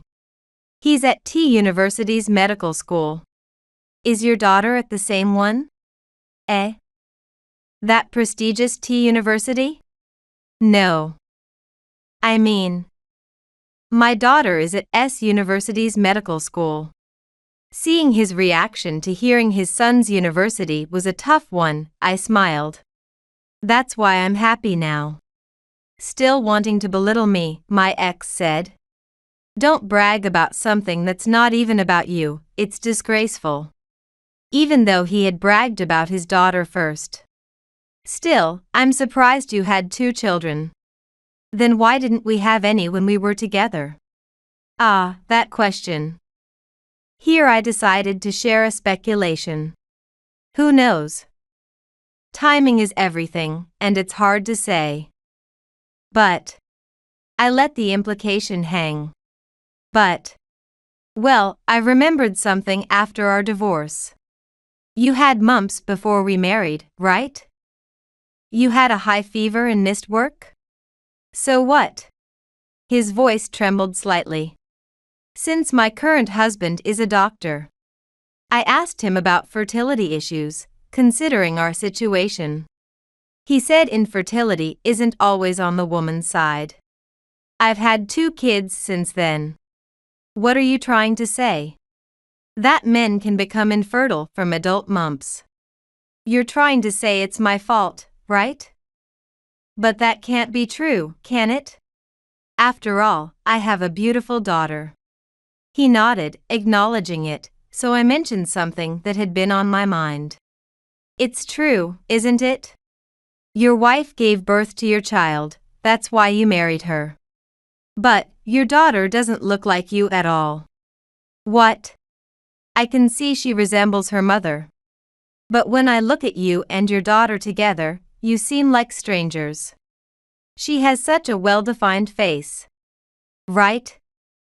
I often hear she looks like her mother. My ex-husband boasted, oblivious to the implications. I dared to ask, has anyone ever told you she looks like you? Huh? He fell silent. That response was telling enough, he had never been told she resembled him. Is she your only child? Yes, having just her is enough for us. When we were married. You used to say you wanted a family with 2 boys and 2 girls. I said, a hint of sarcasm in my tone. That was a long time ago. Besides, having children isn't something you can just decide to do. That was exactly what I thought back then. Right. And since she's a president's daughter, unlike you, she wouldn't cheat. What are you trying to say? My ex-husband seemed increasingly unsettled. Well, I'm just wondering if she's really your child. That's all. Nowadays, anyone can do a DNA test. Have you checked? What? No, I haven't, but she got pregnant while we were together. So she must be my child, right? I wouldn't know, I didn't give birth to her. I'm just curious because you two don't look alike at all. It's none of my business, but if you're curious, why don't you check? You're saying she's not my child? My ex-husband almost seemed hysterical as he shouted. I'm not saying that exactly. I'm just talking about possibilities. But if she isn't your child, then you've been deceived for 20 years. Well, that's unlikely, right? But if it bothers you, why not check? I said with a smile. No, that can't be true. My family wouldn't have such issues. He staggered off in the direction his daughter and wife had gone. I was curious to see what would happen next. A few weeks later, I got a call from an unknown number. Hey, what should I do? The man on the other end sounded panicked. Ah, Mr. Ryan Baker? What's wrong? Hey, you were right, he said, his voice clearly shaken. I did a paternity test with my daughter. And it turns out there's almost no chance I'm her father. When I confronted my wife, she admitted she'd had an affair with her sister's husband. The daughter is actually my brother-in-law's child. Our family is a mess now. I don't know what to do. Turns out, my ex-husband was having an affair with his current wife at the time. But she was also cheating on him with her brother-in-law. To keep it from her sister, she claimed the child was my ex-husband's and married him. It was like something out of a soap opera. Surely, this was divine retribution for leaving me sick for his affair partner. Serves him right. Also, it turns out I have fertility issues. I married into a president's family. But none of my own blood will be born. Plus, the issue with the child might lead to divorce. My job might even be at risk. Can you help me? What was he thinking? It was all his own doing. I don't know what to tell you. You left me and chose that family, didn't you? You should discuss this with them and figure it out on your own. It has nothing to do with me. Please don't call this number again. Goodbye. After that, I heard no more from my ex-husband. However, rumors told me he got divorced and was kicked out of the house. He claimed he was deceived about not being the father. But his wife insisted she had told him before their marriage and he had agreed to it. In the end, he couldn't even get compensation. Moreover, because he had been working at his wife's company. After the divorce, he felt too uncomfortable to stay and quit. Where he is or what he's doing now, I don't know. After dreaming of having his own children and an ideal family when we were married. To find out now that he can't have children of his own. And that he has been raising a child not biologically his, must be truly miserable. Perhaps he is regretting his life choices. Years later, my eldest son became a doctor. And works at the same hospital as my husband. My second son has also passed the medical school entrance exams. And aims to follow in his brother's footsteps. Next holiday, my eldest plans to bring his current partner to meet us. Though he is not my biological son, I believe we have built a good parent-child relationship. After being discarded by my ex-husband, I almost gave up on life. But now my past seems like a lie, filled with so much happiness.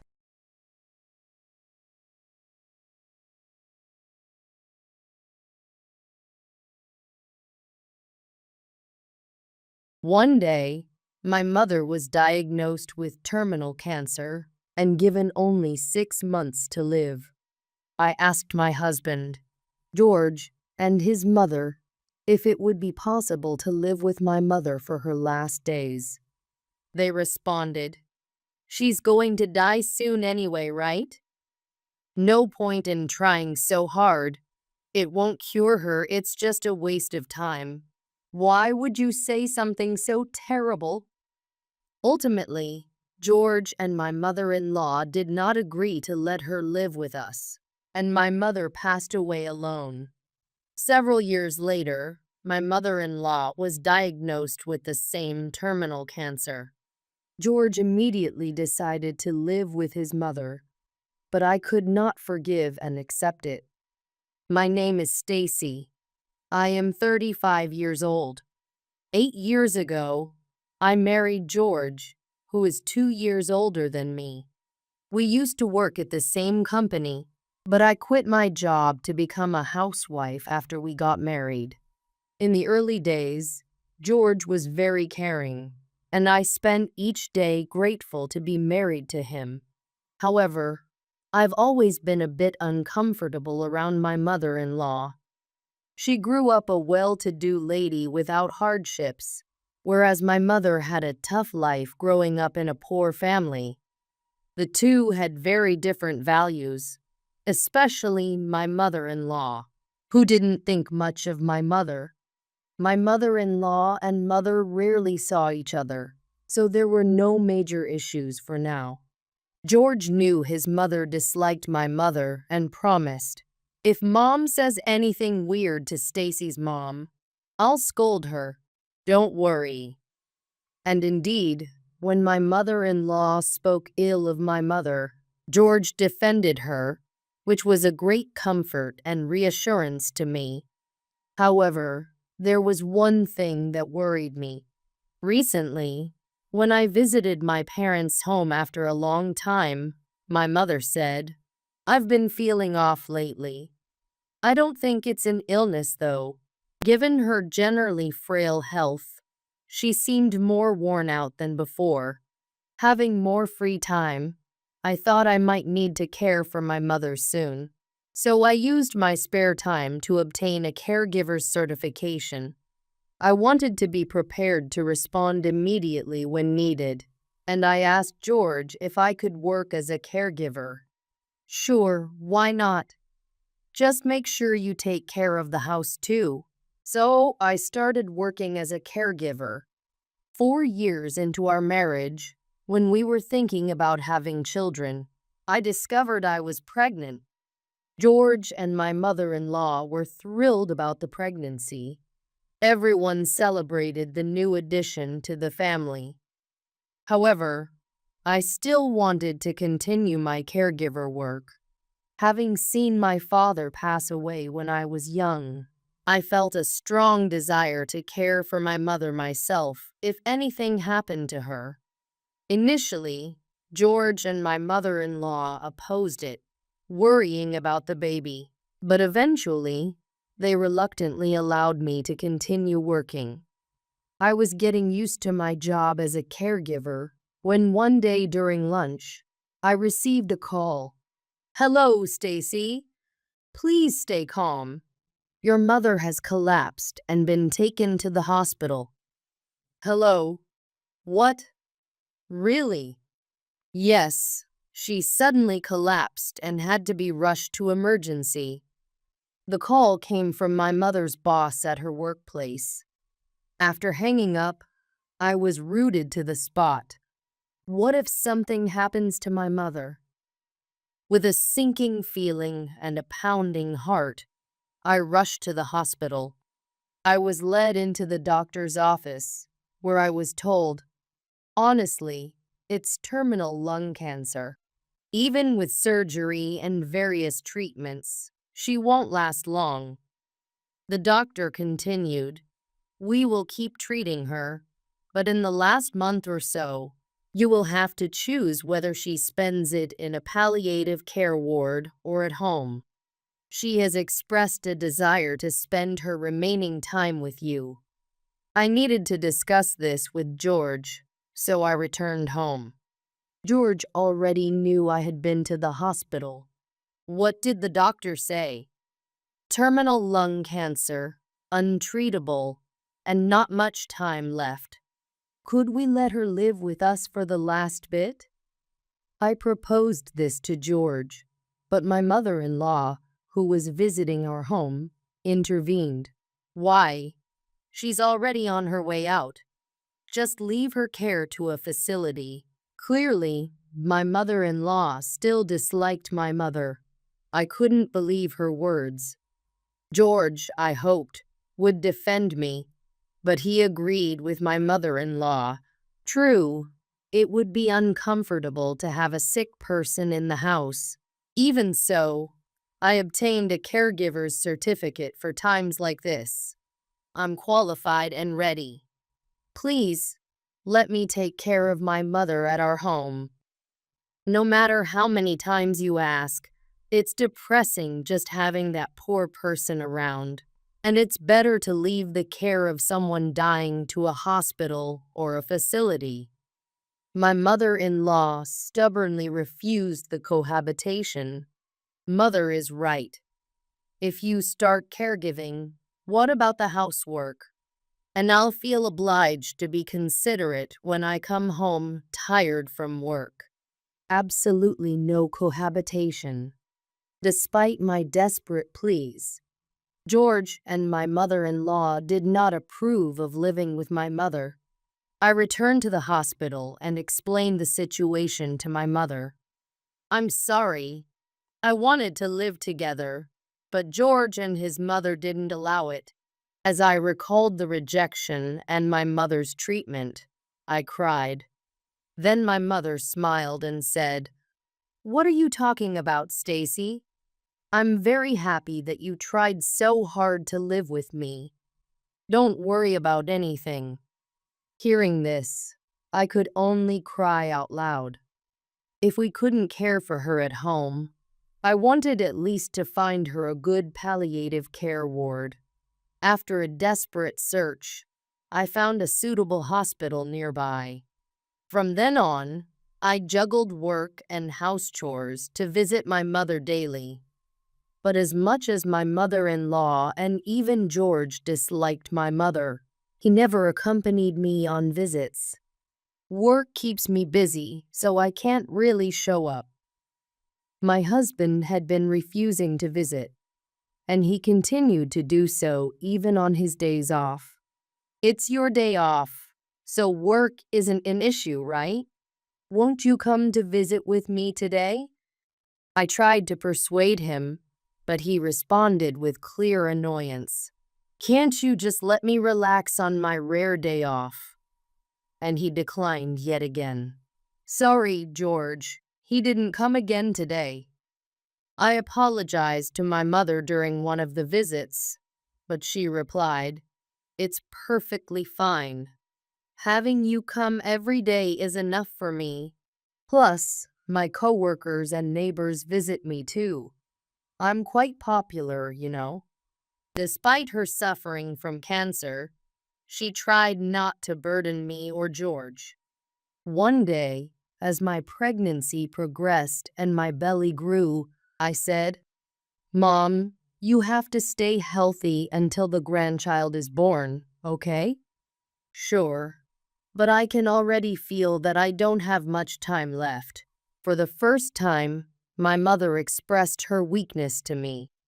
"Mom, please don't say that. I will cure you, and you will dote on your grandchild." I felt deep inside that it might be the end, but I couldn't bear the thought of my mother dying. From that day, my mother's health deteriorated daily, and one day, a nurse from the hospital where she was admitted called me. "Stacy, your mother is in critical condition. Please come immediately. She might not make it much longer." I understand. I'll be there right away. As I hurried to the hospital, I called my husband, George, to inform him that my mother was in a critical state. But he replied, "Really? I'm busy with work, so I can't come," and hung up. Mom, please hang on. Although she was still alive, she did not respond to my desperate calls. I called George again, hoping he would come to the hospital, but he snapped, "Enough already. I told you I'm working," and hung up again. His indifference was too much to bear. "Stacy." At that moment, my mother weakly called my name. I noticed and desperately called out to her, "Mom, Mom." But after that, she did not respond to my calls. In the end, without ever seeing her grandchild, my mother passed away after 6 months in the hospital. Not being able to care for her at home and not showing her her grandchild were my deepest regrets. But I was grateful that I could be there for her in her final moments. Mom has just passed away. I called George again when my mother passed away, but he merely responded, "I see. That's unfortunate," without ever showing his face at the hospital. Furthermore, he didn't help at all with the funeral, acting as if it had nothing to do with him. Hey, she was your mother-in-law. Couldn't you help out a little? Frustrated with his uncooperative attitude, I confronted him, but he retorted, "Whether I help or not is my decision. How many times do I have to tell you, why should I help with the funeral of someone I didn't even like? It's your mother, so you should handle it, right?" His response was shockingly callous. I was so appalled by my husband that I decided not to rely on him for anything related to my mother. "Stacy, are you okay? If there's anything I can do, please let me know." During these tough times, only my aunt, who had come to offer condolences, showed concern for me. She also took care of the inheritance procedures, which was a huge relief. "Hey, Stacy, what's your husband doing? Your mother has passed away, and he's doing nothing." My aunt seemed concerned that my husband was not helping at all with the funeral arrangements or the inheritance procedures. "I'm sorry. It seems like he's busy with work." I could only manage to reply to my aunt, "It's not your fault, Stacy. Normally, a husband should support his wife and take care of things. Is there really a job more important than dealing with a loved one's death?" Moved by her words, I found myself crying. I had felt the same way, and hearing her say it aloud was somewhat relieving. I was truly grateful for my aunt's presence. Although George and my in-laws did attend the funeral, George muttered, "I really hate such gloomy places," even during the funeral. "When will this be over? I want to go home."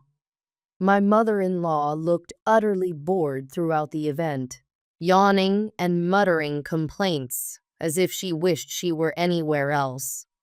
I thought to myself that it would have been better if she had not attended at all, and it seemed my aunt felt the same way. "Stacy, that attitude is just appalling. It would have been far better if they hadn't shown up at all. It's unbelievable, really. Are they even the same kind of people as us?" she said angrily, expressing her frustration about how my husband and his mother disrespected her sister's funeral. Thus, my mother's death created a huge rift between my husband and me. Honestly, at this point, I was considering divorce.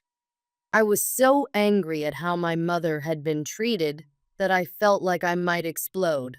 But ultimately, I couldn't go through with the divorce. The thought of raising my soon-to-be-born child alone was daunting. Although I was working, it was only part-time, and without a stable income or my husband's earnings, living would be challenging, forcing me to rely on him. I had initially taken up the caregiver job for my mother, and while I could have quit, the job was fulfilling, and more importantly, I needed the income for my child, so I decided to keep working for a while longer. After some time, my son was born. Seeing my newborn son, who somehow reminded me of my mother, I broke down thinking he might be her reincarnation. "Stacy, you did well giving birth. Thank you. What a healthy boy." Even George, who was indifferent to others, and my mother-in-law, who was generally unenthusiastic, were very pleased this time. However, when my mother-in-law said, "You really did well giving birth. Now that the heir is here, we're set," I shuddered to think what she might have said if it had been a daughter instead.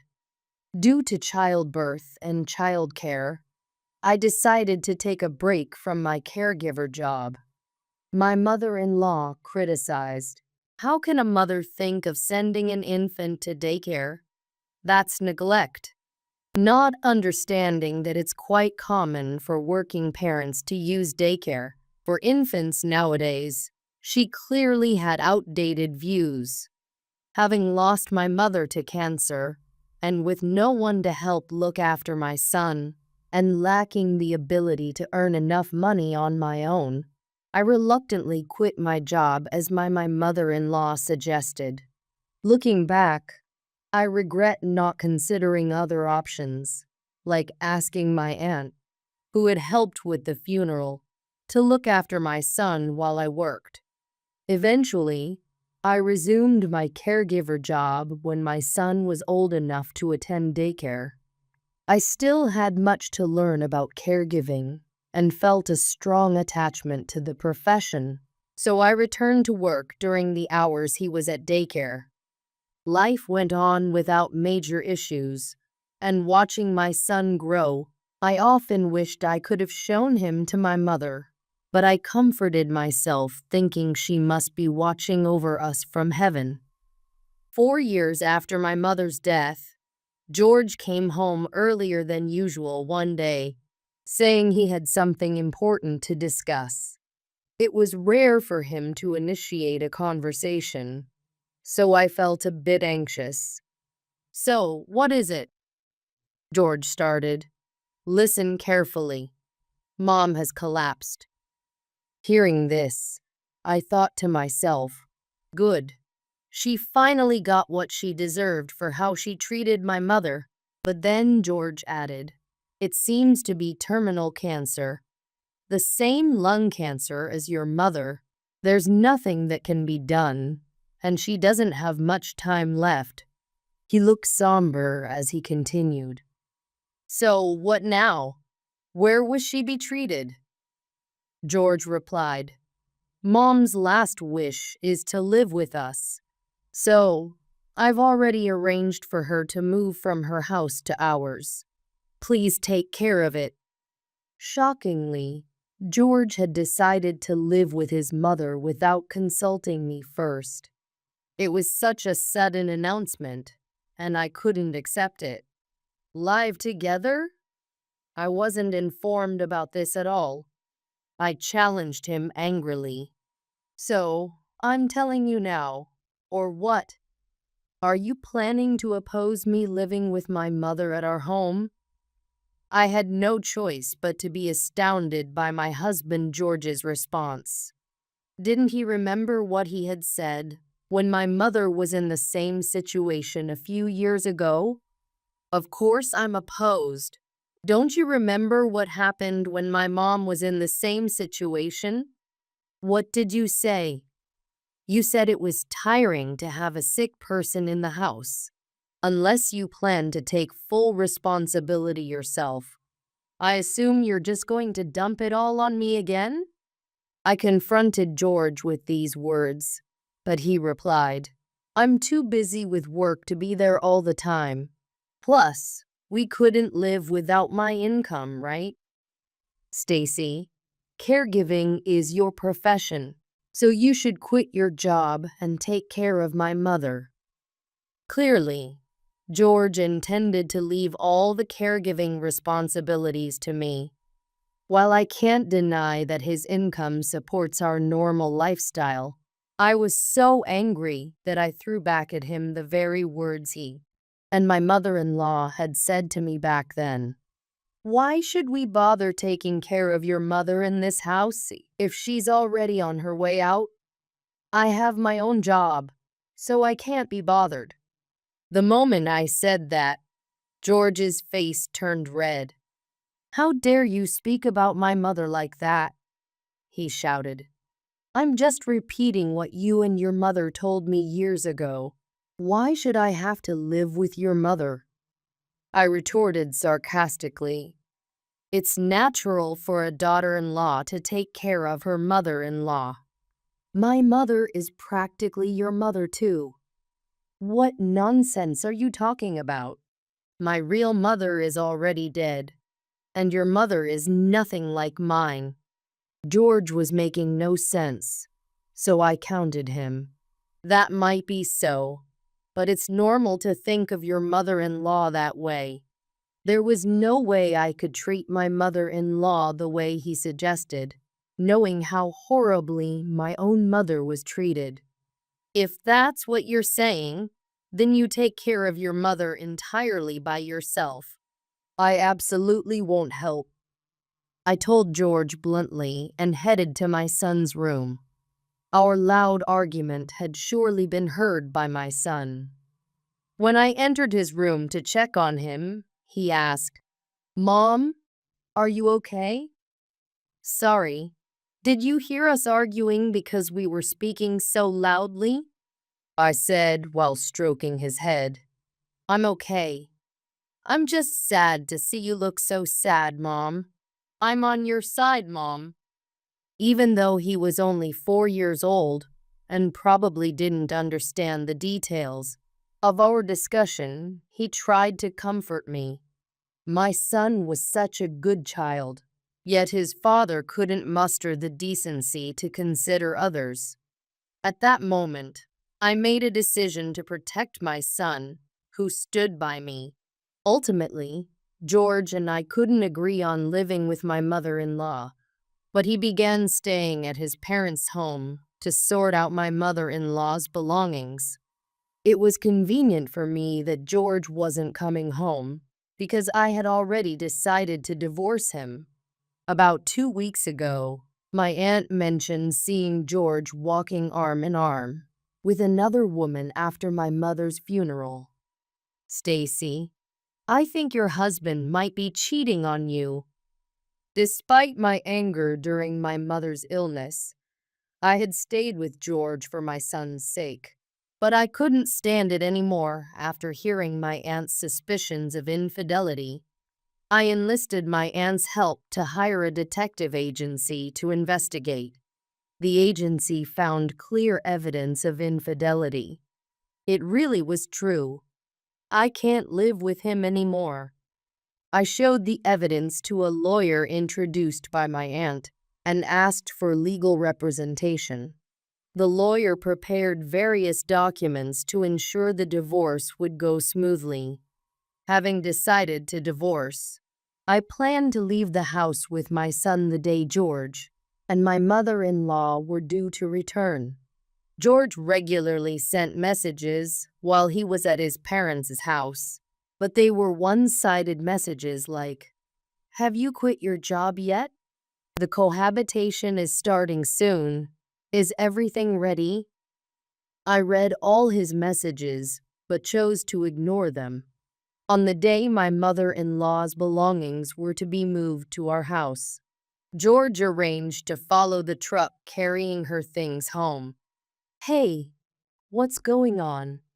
I didn't hear anything about you suddenly disappearing. After the moving was done, I received a message from George. Having decided to ignore him up to now, I sent back just one line. Since it's the last time, you can call me. Seconds after sending the message, George called. Stacy, where have you guys gone? Explain what this is all about. Over the phone, I told him. What do you mean? You proceeded with the cohabitation on your own, so I'm just doing what I want to, right? That might be, but there was no need to leave the divorce papers and disappear. I had signed the divorce papers and left them on the living room table when I moved out with my son. I continued firmly as George's anger did not subside. The divorce has nothing to do with the cohabitation. You said you were staying to sort out your mother's stuff, right? But you were actually cheating, weren't you? I can't live with someone like that. George fell silent as if his earlier fervor was a lie. So you're silent now, which means it was true. Remember my aunt? She saw you cheating. What? That was just seen by chance. It might not be true. Thinking you would say that, I had my aunt help me, and we had a detective agency investigate your cheating. Indeed, she was one of your colleagues, wasn't she? Did you think I would always do as you say? You're sorely mistaken. My serious anger finally seemed to reach George. Perhaps realizing he had no more room to argue, he said, "All right, I hear what you're saying, and I'll listen properly. So come back home. I regret the affair, and I'll apologize properly. I'll also reconsider living with my mother. Please come back." George appeared quite desperate, but I felt a sense of vindication. Sorry, but my son and I have chosen to become strangers to you. From now on, please talk through my lawyer. Don't expect me to answer if you call me. With that, I hung up the phone. Even as George continued to rant to the end, I ignored it. After hanging up, I felt relieved in an apartment. Having decided to leave home with my son, I struggled to find a good place, so I consulted my aunt. Why don't you live in one of the apartments I own? My aunt kindly offered us a room. I'm really sorry for relying on you for everything. Don't worry about it. It's natural to want to help a dear niece and her child. But I regret not speaking up sooner when your mother passed away. Hearing my aunt's words, I couldn't help but cry. Back when I was pregnant with my son, all I could think about was how financially challenging it would be if I divorced then. I deeply regretted not divorcing my husband sooner and relying on my aunt, as it would have spared me the frustrations I experienced back then. It's okay. I'm here for you now. Let's keep moving forward together. Seeing me in tears, my aunt must have sensed something and comforted me with those words. With her support, I was ready to proceed with the divorce from my husband. 3 days later, my lawyer called, suggesting, "Your husband has been calling non-stop, but he seems unwilling to agree to a divorce. It seems we're at an impasse, so let's meet and settle this once and for all. I'll be there too, of course." Although I never wanted to see my husband again, I agreed since the lawyer would be present. The meeting was set at the lawyer's office. On the day of the discussion, I left my son with my aunt and went to the lawyer's office alone. When I entered the room, my husband and the lawyer were already seated. "This scoundrel! How dare you just leave like that?" My husband immediately started yelling as he saw me, but the lawyer calmed him down and got him to sit back down. Today, we need to discuss three main topics: the divorce itself, compensation, and child support. The lawyer started, but I expected that my mother-in-law would also come up in the conversation. The discussion began, and I calmly asked my husband, "When will you sign the divorce papers and submit them to the city hall?" "What are you talking about? I've told you I don't want a divorce. Is this because you want me to take care of your mother?" "Don't make me say it again. It's natural for a daughter-in-law to care for her mother-in-law." As usual, my husband was spouting his nonsensical beliefs. Unfortunately, there's no such rule, and to think you wouldn't divorce after cheating is astonishing. Cheating has nothing to do with this. No, it very much does. You wouldn't let me live with my mother, but you unilaterally decided your mother should live with us and assumed I would take care of her while you went off to have fun with another woman. Let me make this clear. I am neither your servant nor your housekeeper, nor am I a dedicated caregiver. As our argument escalated, the lawyer intervened. "What will you do, sir? If you continue to refuse the divorce, we can take this to court. It's up to you, but let me be clear, you have almost no chance of winning. Any lawyer you hire knowing it's a losing battle would be hard to find. Even if you find one, it will be costly." Faced with the lawyer's blunt statement, my husband's face turned pale. It seemed he was finally reflecting on his actions, but it was too late. "Is there really no chance I can win?" "No, I can assure you, you will lose. We have ample evidence of your infidelity." Crushed by the lawyer's final word, my husband slumped.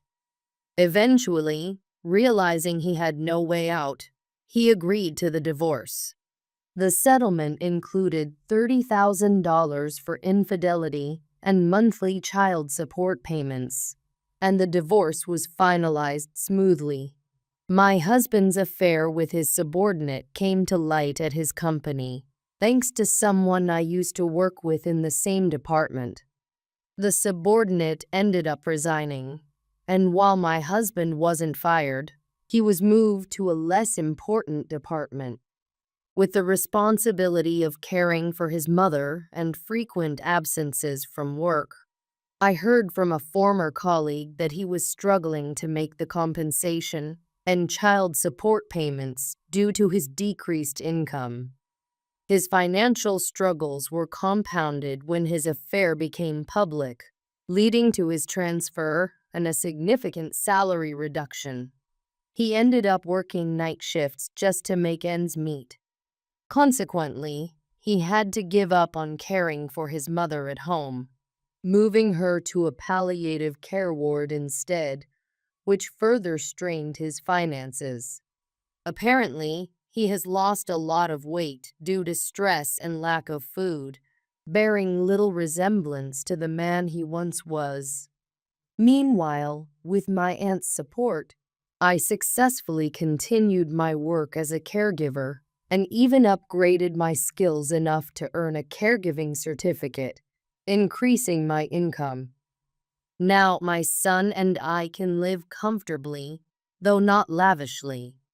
Is it really okay to rent me this beautiful apartment for just $300 a month? Feeling guilty about the deal I was getting, I asked my aunt again, but she insisted. "I've told you it's fine." Knowing that I was concerned, my aunt added a gentle condition to the arrangement for renting the apartment. "Then, I'll add just one condition for renting. Every month on the anniversary of my sister's and your mother's passing, invite me over for a meal together." I was initially taken aback, thinking if that was really all she wanted. "All right, maybe I could order some takeout every month," I started to suggest. But before I could finish, my aunt interjected with a smile. No, I want to eat the food you make, Stacy. Understood. I'll cook whatever you like. With that, I agreed to my aunt's terms and started my new life in the apartment. Since moving in, we've held our monthly dinners as promised. My son has grown very fond of my aunt, who treats him like a real grandmother. I look forward to maintaining this wonderful relationship with my aunt as my son and I continue to live peacefully.